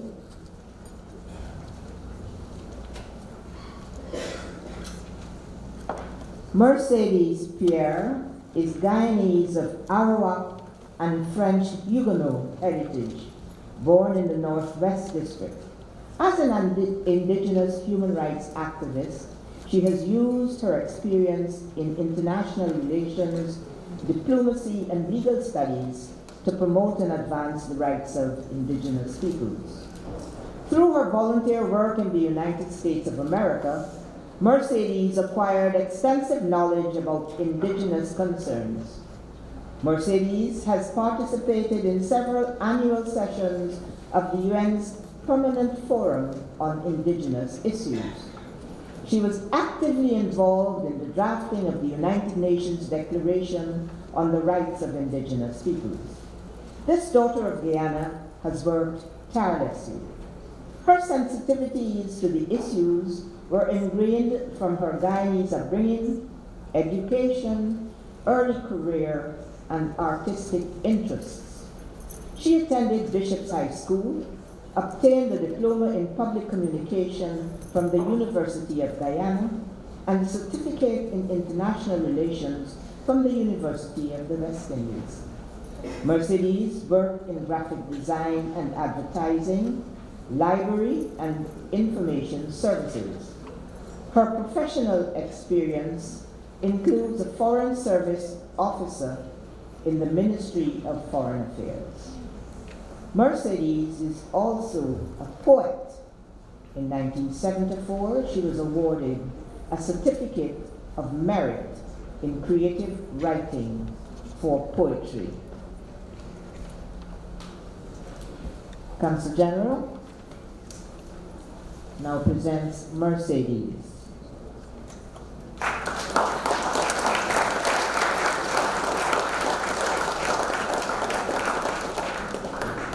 I now invite Monsignor Paul Jervis to accept the award on behalf of Desmond Ali.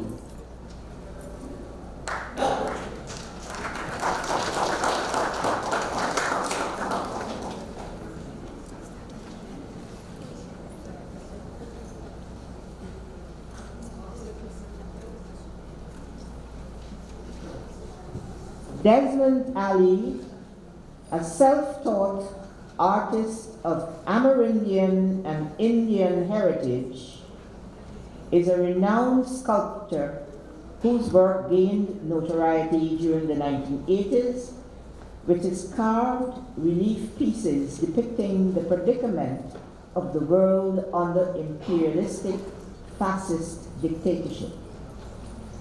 His unique Mesoamerican style distinguishes work from the current Euro-Afro intuitive stylist traditions. By the 1990s, his work had expanded to include the Guyanese political struggle against dictatorship and racial disparity. Desmond hopes to improve interracial alliance through his use of art and political activism. He founded the Guyana United Artists Association in 1997, a broad platform for Main Street and Rastafarian artists. Desmond's love of traveling, his artistic and political zest, imbues his work with a conviction that cannot be ignored. Mr. Ali has also consistently drawn attention to the indigenous worldview of the Amerindian, which sees our continental destiny rather than narrow colonial borders as defining the homeland. In 1987, Desmond won the Sculpture Award in the National Visual Arts Competition. Monsignor receives the award for Desmond Ali.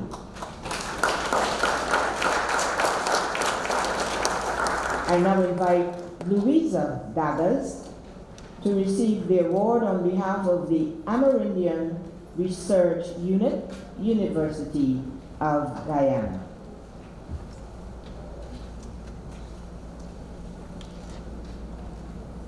The Amerindian Research Unit conducts ongoing research, preservation, and propagation of the anthropological assets of the indigenous peoples of Guyana in an academic institution. It is noteworthy that this faculty at the University of Guyana is in long-term collaboration with similar international entities to disseminate invaluable anthropological information. ARU, or the Amerindian Research Unit, publishes monographs in anthropology and collaborates with the Walter Roth Museum and Boise State University in the circulation of the journal Archaeology and Anthropology. It has organized conferences such as the Arawak in Guyana in 1987 and Carib Studies in the Guyanas. Ethnobotany, Language and Society, 1998. The ARU evolved from the Amerindian Languages Project of the University of Guyana, which began in the 1970s under Guyanese linguistic Dr. Walter Edwards, no stranger to us tonight. He's one of our awardees. Its development had a multidisciplinary focus and staff. Researchers were involved in its expansion and included the late Dr. Desiree Fox. The ARU is now a division of the Faculty of Education and Humanities within the Department of Language and Cultural Studies at the University of Guyana in Georgetown, in our homeland. And again, Louisa Daggers will be receiving this award on behalf of the Amerindian Research Unit of the University of Guyana.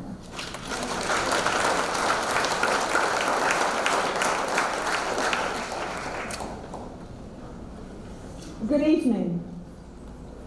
I invite Stan Henry to accept this award on behalf of Lloyd Phillips.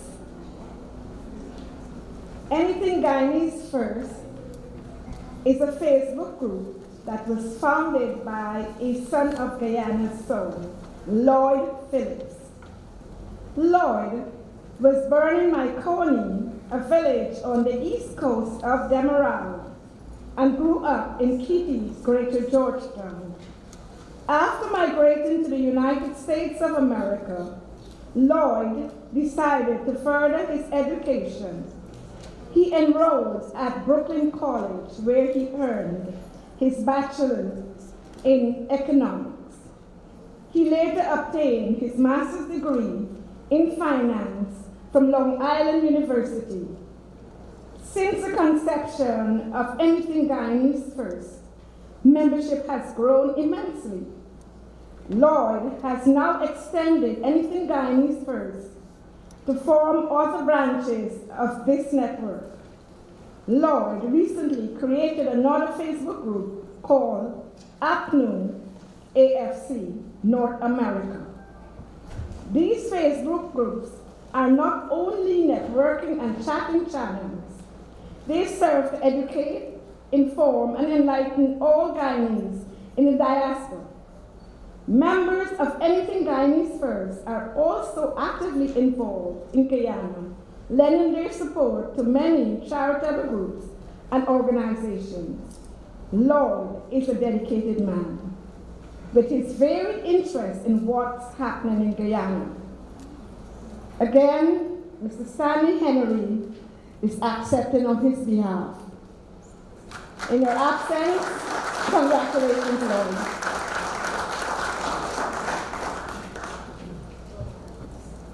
I now call on Ms. Yvonne Treisman to accept on behalf of Canada-Guyana Outreach Mission. The Canada-Guyana Outreach Mission delivers healthcare for Guyana, which is a simple statement that truly describes the depth and extent of the medical services it provides. The range of amenities offered to a cross-section of beneficiaries in a wide geographic span of Guyana is governmental in scope. Physicians visit several remote interior villages to attend to conditions such as respiratory tract infections, diabetes, hypertension, skin rashes, tuberculosis, back pain, worms, asthma, abdominal pain, diarrhea, vaginitis, seizures, STDs, typhoid, and conjunctivitis. Hundreds of patients are treated during the annual site visits. A notable feature of the organization's focus is on the wellness of villagers is its attention to developmental mental health as well. In coordination with the local health centers, nursing and midwife staff, patients of all ages get care as needed. In 2016, the availability of loan equipment allowed audiology testing to be conducted on children and adults.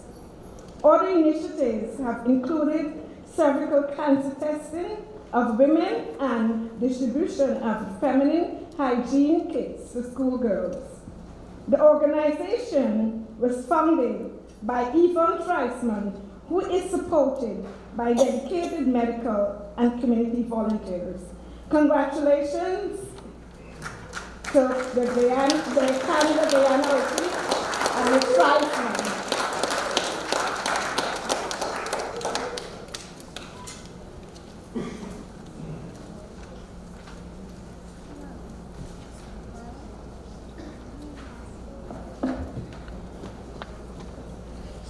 Good evening, everyone. All protocols observed. Tonight we salute the Guyana Christian Charities of Canada. Accepting on their behalf will be Donna Johnson. The Guyana Christian Charities of Canada has been dedicated to providing assistance to Guyanese for the last 30 years. GCCC collects packs and ships containers of donated articles to Guyana. The items include medical supplies, computers, new and clean used non-winter clothing for children and adults, toys, books, cooking utensils, and other household items that are in good condition. The GCCC assists over 100 organizations in a wide geographic and demographic span. Some of the recipient organizations include the Amerindian Hospice Care, Berbice Anjuman Orphanage, Charlotte Street GCC, Canada's Land Church, Gamram Shala, Hosororo Mission, Mercy's Boys Home, The Palms, Georgetown Rumvelt Children's Aid Center, St. Anne's Girls Orphanage, Saxacali Presbyterian Mission, St. John Bosco Boys Orphanage, Uncle Eddie's Home, and public hospitals throughout the country. GCCC raises funds in Ontario through their many activities. It operates on a strictly voluntary basis. There are no paid employees, and over 90% of the funds collected go directly to organizations and hospitals in Guyana. The organization takes care of all shipping expenses related to the transportation to Guyana and to the local recipient hospitals and organizations. Recipient organizations are also required to confirm receipt of the items shipped to them. Accepting on their behalf, Donna Johnson. Congratulations.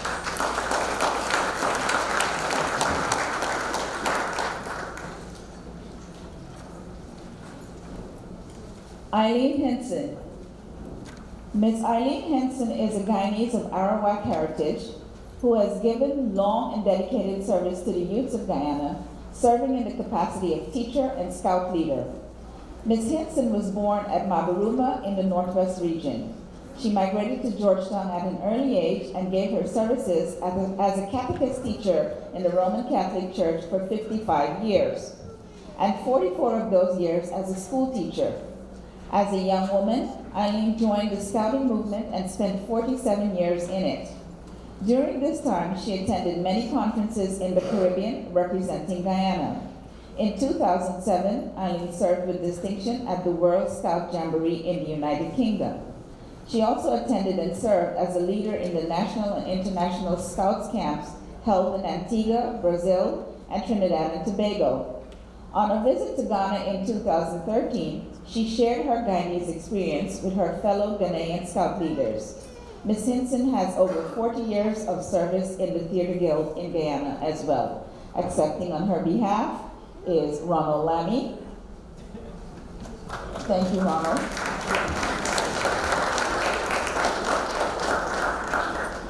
You can stay there because you'll accept the next one too. Ruel Johnson has been a pioneering author and cultural activist in Guyana over the past 2 years. He's also the recipient of many literary awards. At 19, he secured a place as the youngest participant in the inaugural Cropper Foundation Writers' Workshop held in Trinidad. At 22, he was the youngest person to win a Guyana Prize for Literature. In 2008, he won the GT&T Carifesta 10 Publication Award. In 2013, he placed in both categories of the Small Acts Literary Competition, winning the Guyana Prize for Fiction. In 2016, Johnson won a place in Commonwealth Caribbean Fiction Editors Workshop, and later in the year was the first Guyanese to have won a place at the prestigious Iowa International Writers Residency. Despite political pressure, Ruel did not give up his love on writing and literature, and in recognition of his effort and perseverance, he was awarded the Prince Claus Fund for Culture in Development under the theme Culture in Defiance. To date, he is the only known Guyanese to have won the Prince Claus Fund Grant Award. This outstanding son of Guyana has represented our country in many places around the world, presenting Guyanese literature and culture. Congratulations, Mr. Royal Johnson. Accepting, Ronald Lanning.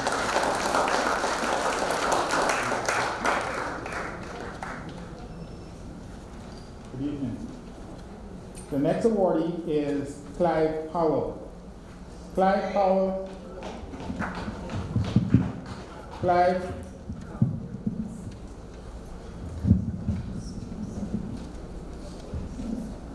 Clive Powell is an entrepreneurial creationist who specializes in dance and costume design. His leadership of Classique Dance Company has shown its unique ability to equally attract and retain male and female dancers. Most dance schools and companies find this a challenge. Overcoming it is attributed to Clive's range of abilities along with marketing skills that attract males.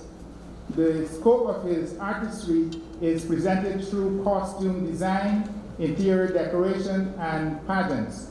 His productions include Guyana Miss Universe. Classics distinction was also earned him Clive's choreographies. The dance presentations include theatrical elements and set designs that were usually unusual but riveting. These details convey a pioneering spirit as well. Another dimension of his presentation of Guyanese features has been through collaborations with other dance enterprises.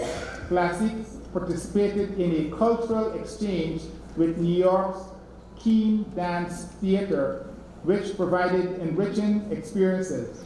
Clive has received several awards.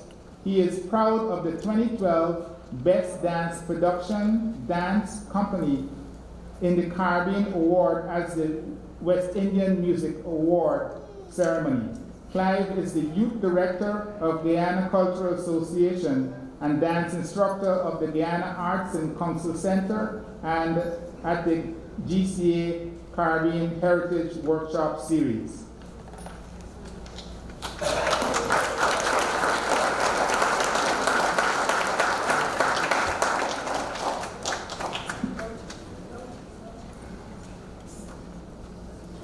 Next is Romola Lucas. In 2012, Executive Director Romola Lucas co-founded the Caribbean Film Academy along with Justine Blaze. Through the organization, Ramona and Justine have been working to support Caribbean filmmakers to make films more accessible to audiences both in the region and the diaspora. They are currently running 2 curated screening series in Brooklyn, the Caribbean Film Festival at the Brooklyn Academy of Music, a quarterly screening series showcasing the best in film coming out of the region, and CAFA, Cinema Nights, which is a community-style screening series at various venues. Through these programs, they have shared over 100 Caribbean films and with Brooklyn audiences. They have created 2 Caribbean film festivals, the 3rd Horizon Film Festival in Miami and the Temeri Film Festival in Guyana, where they showcase the work of Guyanese filmmakers in Guyana and the diaspora. Romola and Justine have also developed an online platform for viewing Caribbean films. They currently have about 65 titles on the site, and 2 new films are added each month. They show films from just about every Caribbean country, including those from French, Spanish, and Dutch Caribbean.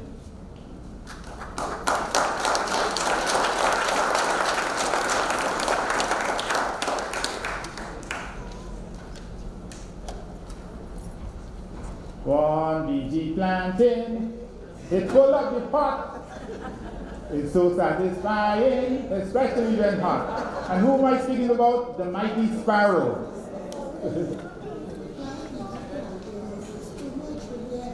Doctor, you do one. Yeah, I will do anything to taste a BG plantain. There you go. We speak of no other than Dr. Slinger Francisco, the mighty sparrow. The mighty sparrow's many decades of an outstanding career as a Calypsonian have earned him the moniker of icon. At the end of the 20th century, a compelling profile was prominently published by the independent Trinidad Express newspaper, which crowned him Calypsonian of the Century. Vasia Bash, a highly respected Trinidad female journalist, wrote the tribute. His career started in 1954 as the Little Sparrow singing The Parrot and the Monkey, which he followed the next year with The High Cost of Living. But it was in 1956, after he had toured Guyana extensively and had an intensive training experience, that he jammed his way to public acclaim with Jean and Dinah, Rosita and Clementina, which won the 20-year-old his first Calypso King crown. Dr. Slinger Francisco's recognition of the Guyanese influence on his emerging performance skills through his wide geographic span and the role of Guyanese cultural enablers is noteworthy. They promoted his extraordinary talent for the next 50 years. He has excelled in his creativity globally. In the article's salute to him, it stated that no Calypsonian has so dominated his period as the mighty sparrow has done.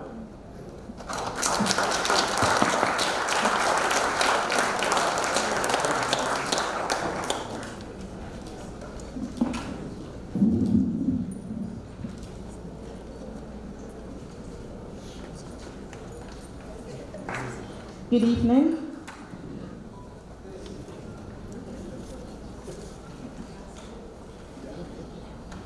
Will a representative from the ARU please come forward? The Walter Roth Museum of Anthropology was established in Guyana in 1974. It serves a noble mission to collect, exhibit, and conserve artifacts relating to the ancient cultures of Guyana, to conduct anthropological research and disseminate knowledge of the indigenous peoples of Guyana through its in-house and outreach programs. It is the first institution of its type in the English-speaking Caribbean and was founded by preeminent Guyanese archaeologists and anthropologists. He was honoring Walter Roth, whom he considered the foremost scholar of ancient Guyana in the early 20th century. Their combined legacies have been sustained through the museum, the preservation of the anthropological knowledge of the indigenous peoples of Guyana, and its dissemination has earned the museum international acclaim. Guyanese native history is published in its annual journal, Archaeology and Anthropology, a leading one in its field. The significance of its content has gained it subscribers who include leading global universities and libraries. Congratulations.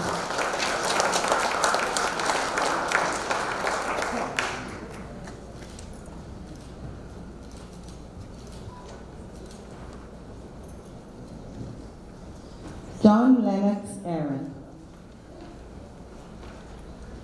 John Aaron has exemplary leadership accomplishments in youth development, business, academia, and sports.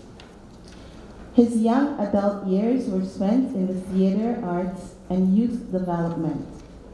In 1976, he was named Guyana's Gca of the Year. His professional career started in graphic design and was recognized by his peers with the Printing House Craftsman Guide of New York Scholarship Award. His cultural sensitivity and the desire to help others succeed motivated a career change. Mr. Aaron had a passion for sports from his early childhood. He later became actively involved in the administration of cricket in the USA, and in 2012, he was inducted into the Cricket Hall of Fame, Hartford, Connecticut. His leadership has impacted many Caribbean individuals and entities. In 2012, he was elected a director and secretary of the American Cricket Federation, where he continues to diligently work to unify cricket in the USA. Congratulations to Mr. John Lennox.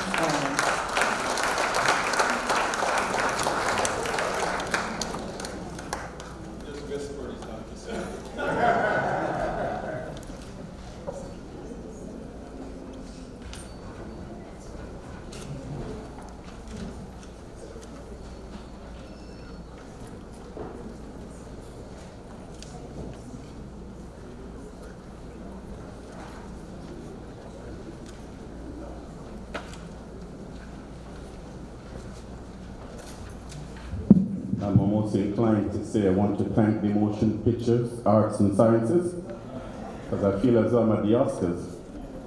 Your Excellency, Minister, Vice President and Minister of Indian Affairs, Mr. Ali Koch, Your Excellencies, Ambassador Insinali, and Consul General Atherley.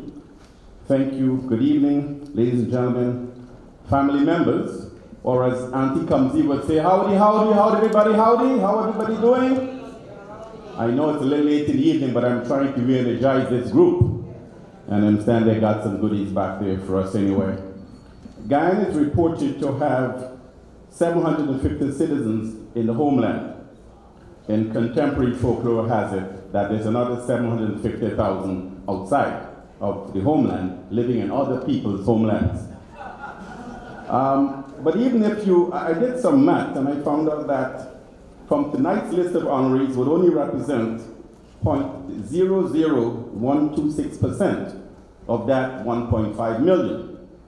But even if you agree that the outside Guyanese children only amount to 250,000, we're still talking about 1 million people. And tonight's honorees will still represent 0.0019%. So I consider us to be in a very elite and privileged class. We must feel honored because every one of tonight's honorees are very special, and I do feel special.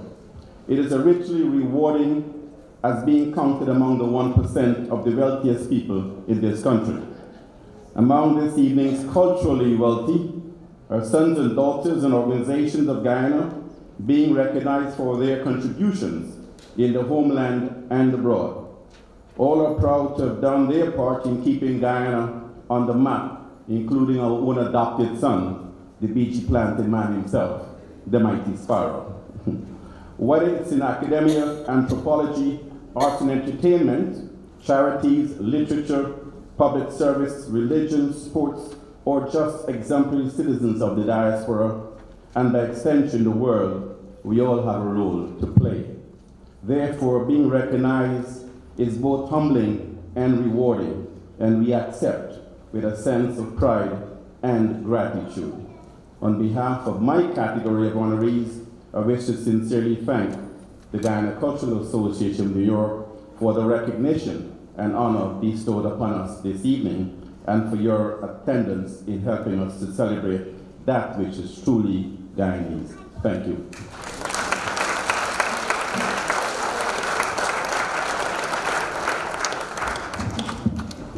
We're coming down to the end of our program this evening. The award ceremony is part of the 16th staging of the Guyana Folk Festival.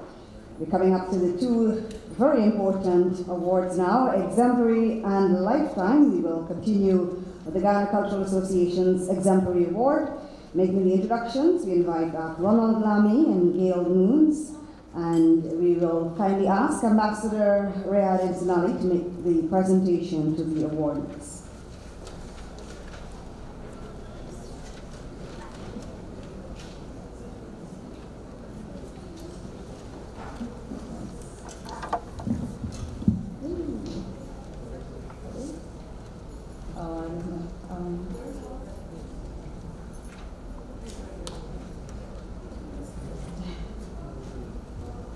Editor, journalist,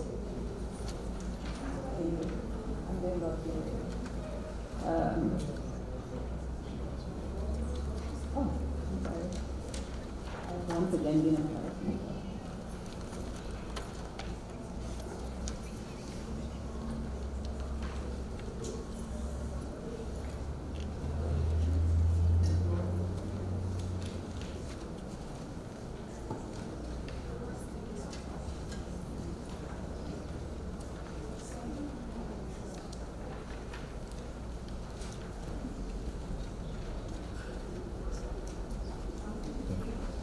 Dr. Walter Edwards, Professor of Linguistics at Wayne State University, is recognized for his outstanding career in linguistics, especially his pioneering work on the languages of Guyana's indigenous people through the creation of the Amerindian Languages Project at the University of Guyana in 1976. His sterling accomplishments include an introduction to the Akaro and Akeri peoples of Guyana, published by the University of Guyana in 1997. Specifically, the publication aimed at filling gaps in knowledge about our indigenous peoples. The Amerindian Language Project, launched in 1976, continues as the University of Guyana as the Amerindian Research Unit. It is recognized internationally as the primary research institute for the study and dissemination of knowledge on the heritage and culture of Guyana's indigenous people. Dr. Edwards has a successful academic career at Wayne State University, where he teaches several courses in linguistics. He's currently director of the Humanities Center at Wayne State University. Congratulations.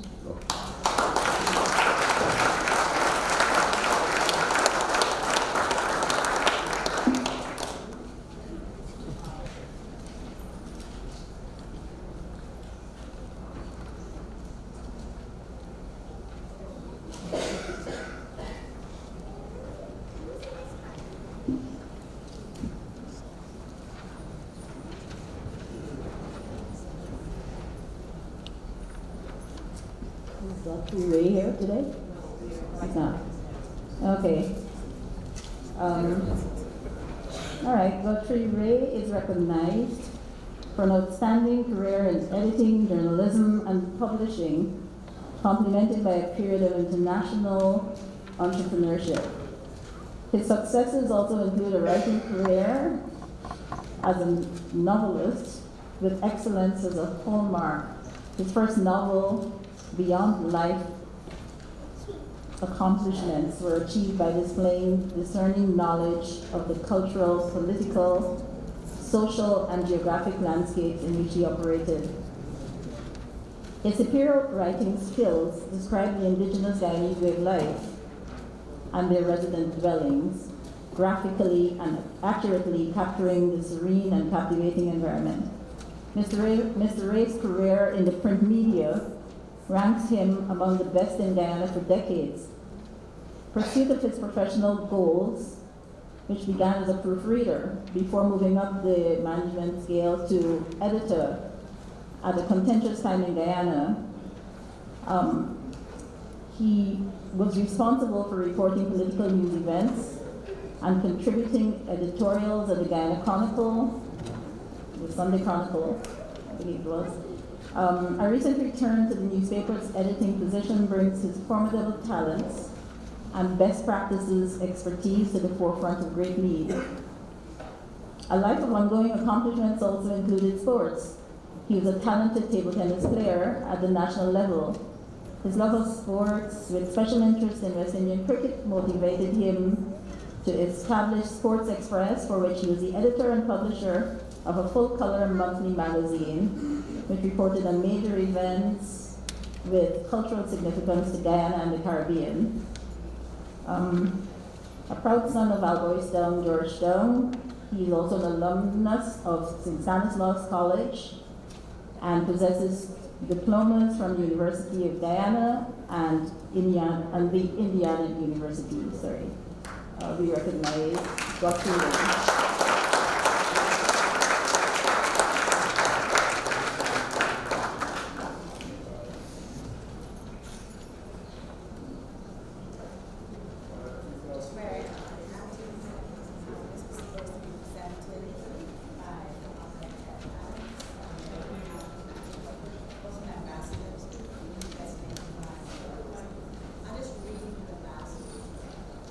Citation.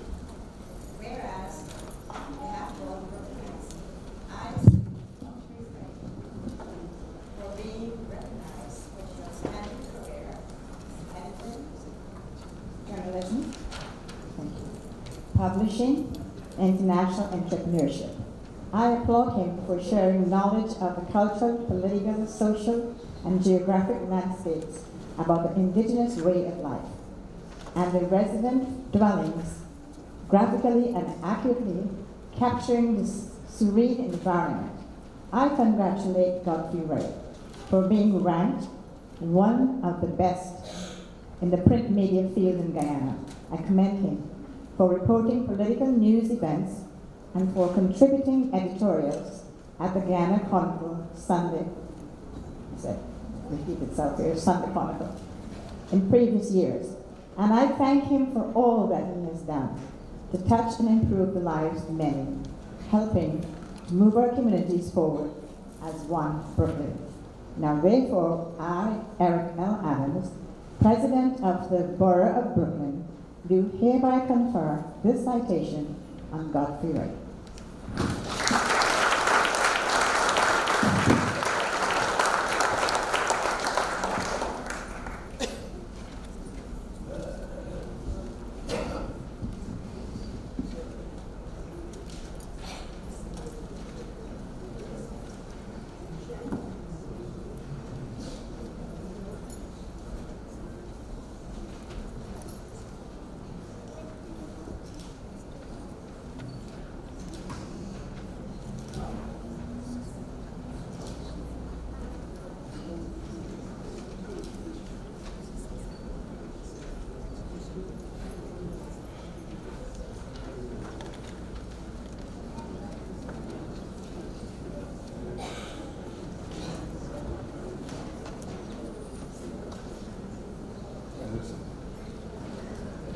Good evening, everybody.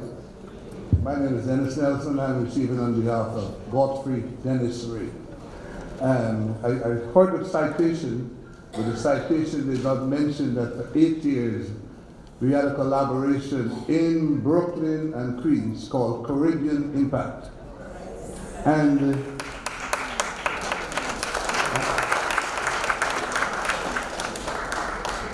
And we still have a collaboration now called the New York edition of Guyana Chronicle. And this Godfrey's the editor at home, and I do the footwork in Brooklyn. And Godfrey asked me to say that he's glad somebody recognized him after over 50 years. He thought he was going to get back there at home and nothing was going to happen. But I congratulate Godfrey on doing all that 50 years work. Doing all the hard work, getting all the citations and everything, and giving me the opportunity to get the praise. On behalf of Godfrey, I want to thank the full festival. I want to thank the Consul General, the Ambassador, the Minister, 4th Vice President. I want to thank you all for looking at the media in the way the media looks at you. Thank you very much.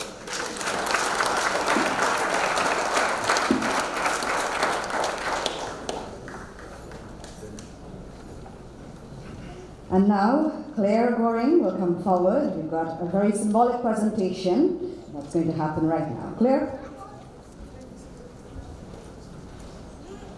Thank you. I'd like you to join me in welcoming some friends of the Taino community, George Estevez and Associates. George is the head of the Sangre Taina Cultural Group, and George will join us in the presentation of the Kasi crowns. George will also explain what it means and its significance. George?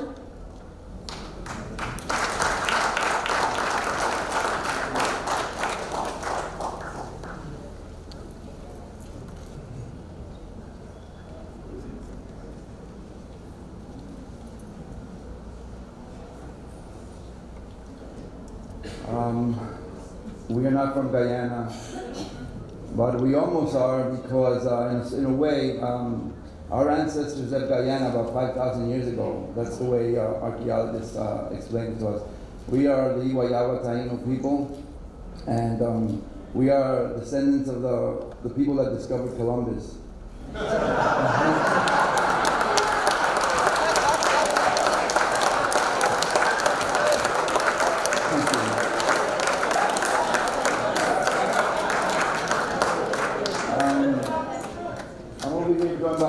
My friends, I don't want to leave them out. This is Peter Morla and Renee Perez.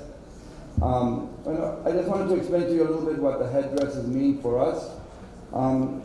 Headdresses in our language are cachuchabana, and what they mean is it's a symbol of love, honor, courage, and beauty. And so I think it's very appropriate for what's happening here tonight. And I want to thank the Gca for having us here. It's quite an honor for us indeed. I've always loved the Guyanese community, but today I really got to see who you are. It's really amazing, and I thank you.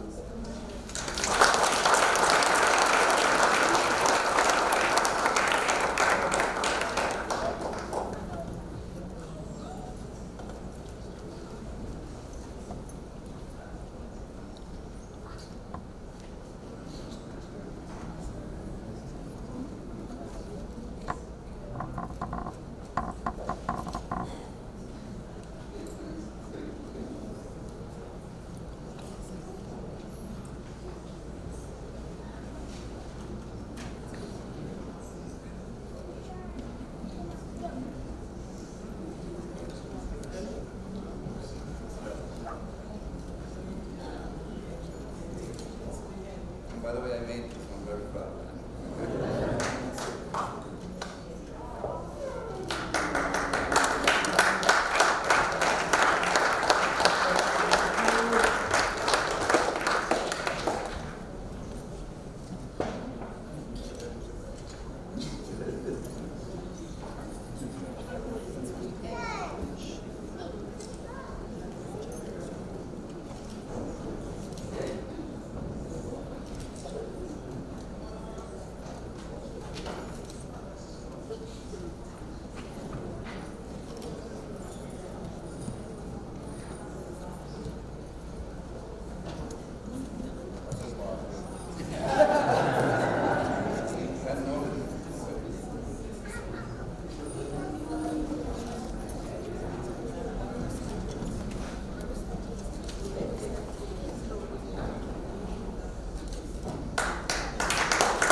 The headdress is a very symbolic, it's very symbolic for indigenous people. We're going to invite the other honorees to come down. We will capitalize the moment for a photo opportunity with everyone. So just indulge us to facilitate this very special moment.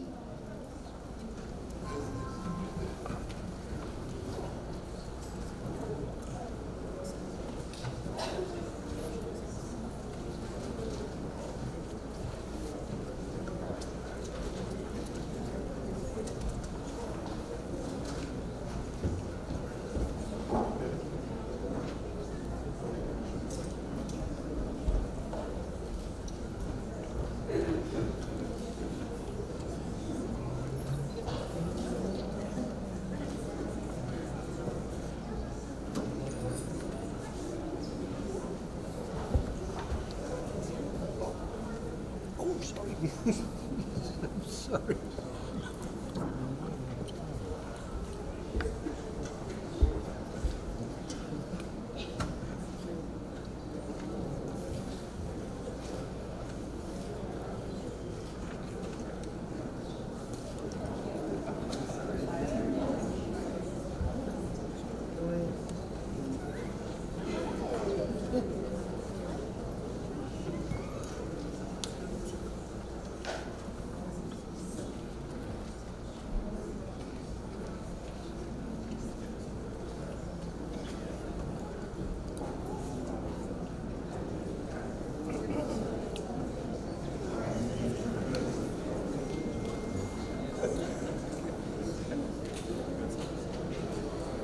Thank you very much, everyone. We are almost at the end of our program, the award ceremony this evening as part of the Ghana Folk Festival. It's the 16th edition. And now we are going to make the presentation of the final award, a very important one of that. It's the Lifetime Achievement Award. Immediately after we make this presentation, we're going to have a tribute to all of our awardees this evening, and then the final item for tonight would be the vote of thanks. So we're almost there. Thank you very much for choosing to be with us this evening as we celebrate our heritage, the Guyana Folk Festival. May I invite Dr. Vibert Cambridge to do the introduction for this award.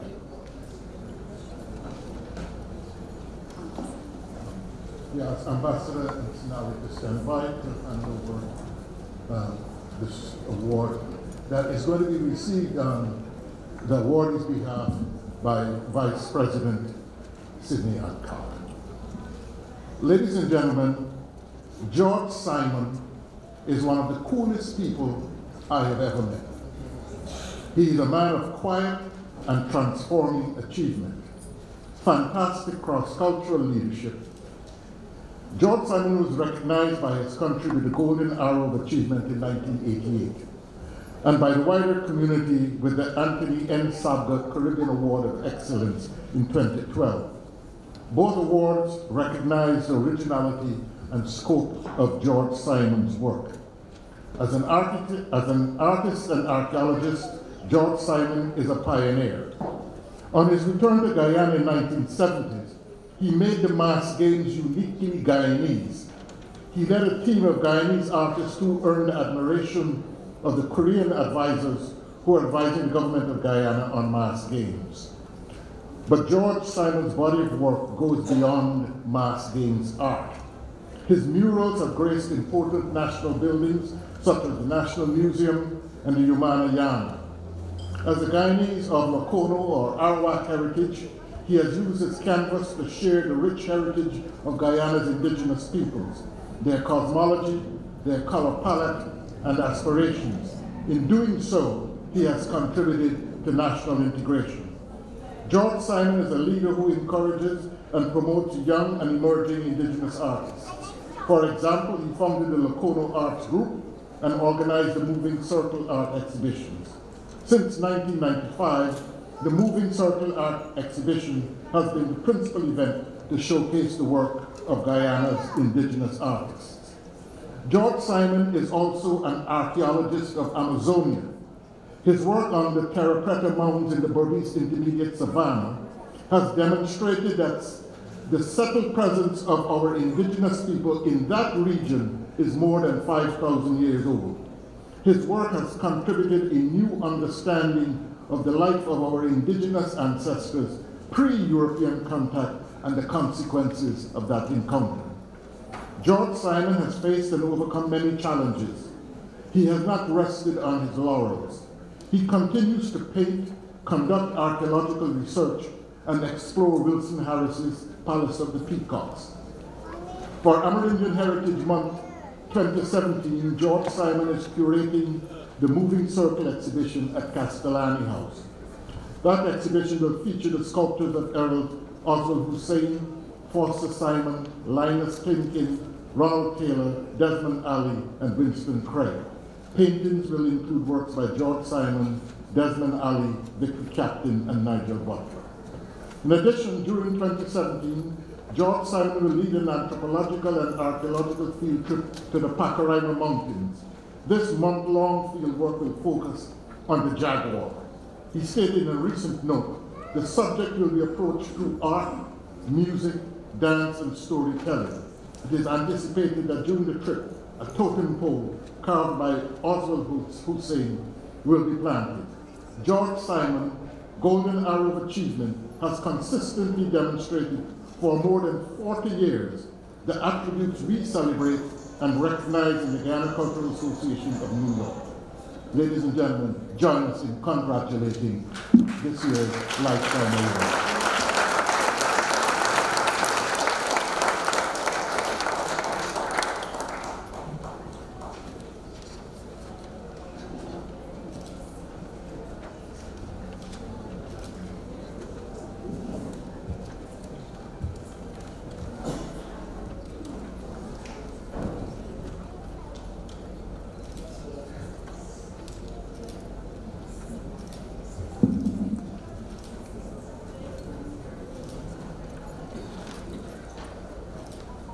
And with the announcement of the Lifetime Achievement Award for Dr. George Simon, receiving on his behalf, of course, Vice President Sidney Allicock. That has brought us to the end of the announcement and presentation of the awards. Can we have a round of applause for all our hard-working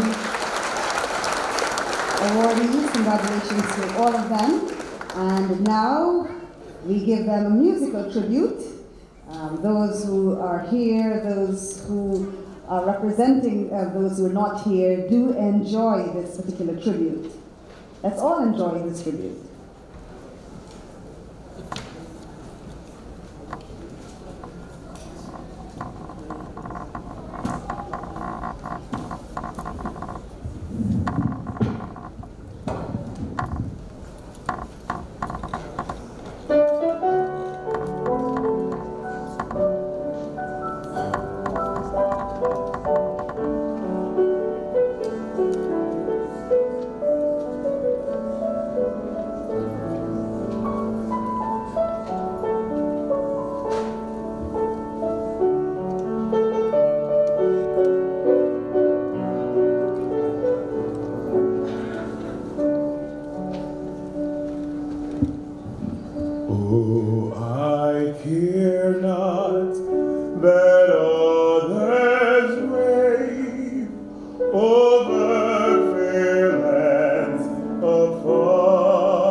O'er crags and rocks and moss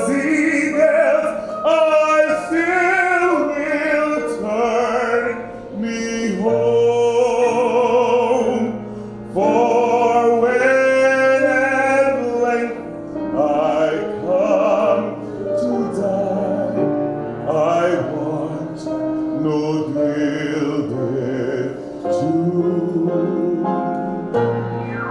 Just let me rest within thy breast, where thy sweet flowers bloom,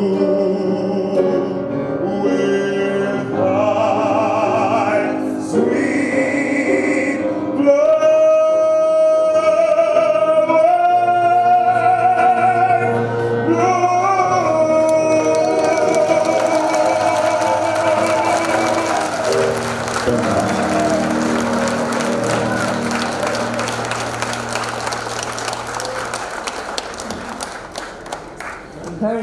Very good to see done there once again, Anthony. Thank you so much.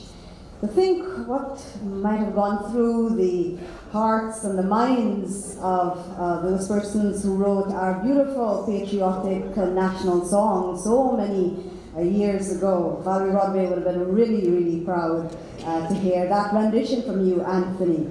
I'd like to acknowledge Jonathan Locke. He was the artist who gave us those beautiful wooden statuettes that our recipients received this evening. The Oscars don't have anything on our wooden statuettes. And our final order of business this evening, ladies and gentlemen, is the vote of thanks and acknowledgement of sponsors. Verna Walcott-White will come forward to do this now. Hello all, hello. Okay, are you having a great time this evening? Let us give a great round of applause to all our honorees, please. Okay, distinguished guests, honorees, sponsors, supporters and friends of Guyana Cultural Association. We come to the end of the 2017 Official Awards ceremony celebrating Guyana's indigenous heritage. We hope everyone had an enjoyable and enlightening evening. Before we depart to the next phase of this evening's proceedings, on behalf of Guyana Cultural Association, I'd like to express sincere thanks to the following for their sponsorship of this awards ceremony. The Brooklyn Borough President, Eric Adams.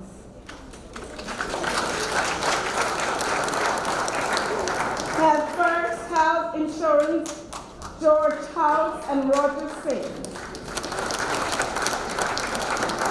Civil's Bakery and Restaurant. Tom's Bakery. Home Chef Catering Inc. Paradise 2 International Restaurant and Bakery. And Bakewell Bakery and Restaurant. Thanks also to Jonathan Locke, who made those beautiful statuettes for the honorees. Special thanks to the New York State Council for the Arts, with the support of Governor Andrew Cuomo and the New York State Legislature. Also, Con Edison, Juliette Lewis, Western Union, Garfield Comrie, MetroPlus, Leroy Beresford, for your support of Guyana Arts and Culture Center programs. For their continued support, we thank all elected officials, especially council members Matthew Eugene, Jemani Williams, and Alan Mason, who are instrumental in sponsoring the summer workshop series for several years. Thanks for all who participated in today's sermon. As we said, you enjoyed it, and thank you all.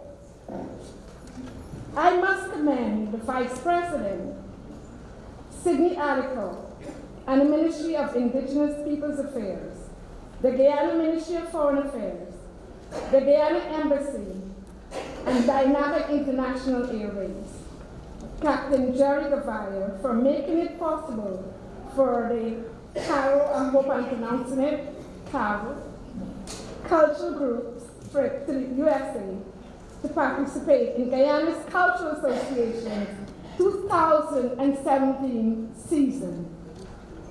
we have a wide cross-section of individuals and organizations who are our strong supporters throughout the years by either giving monetary donations or volunteering their time at our various events. And we thank you.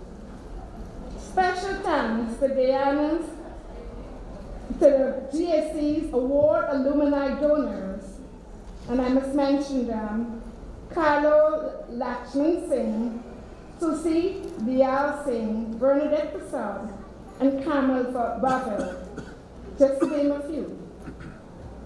We now invite the 2017 and past awardees to support our program. Please make a monetary donation in the envelopes distributed in your programs.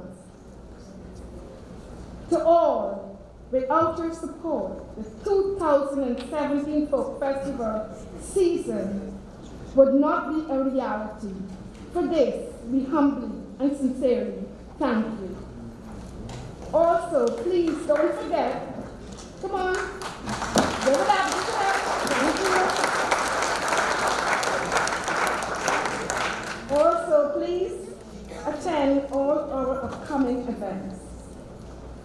Thank you all for coming. We now invite you to participate in the reception downstairs in the rotunda. Thank you again, and welcome.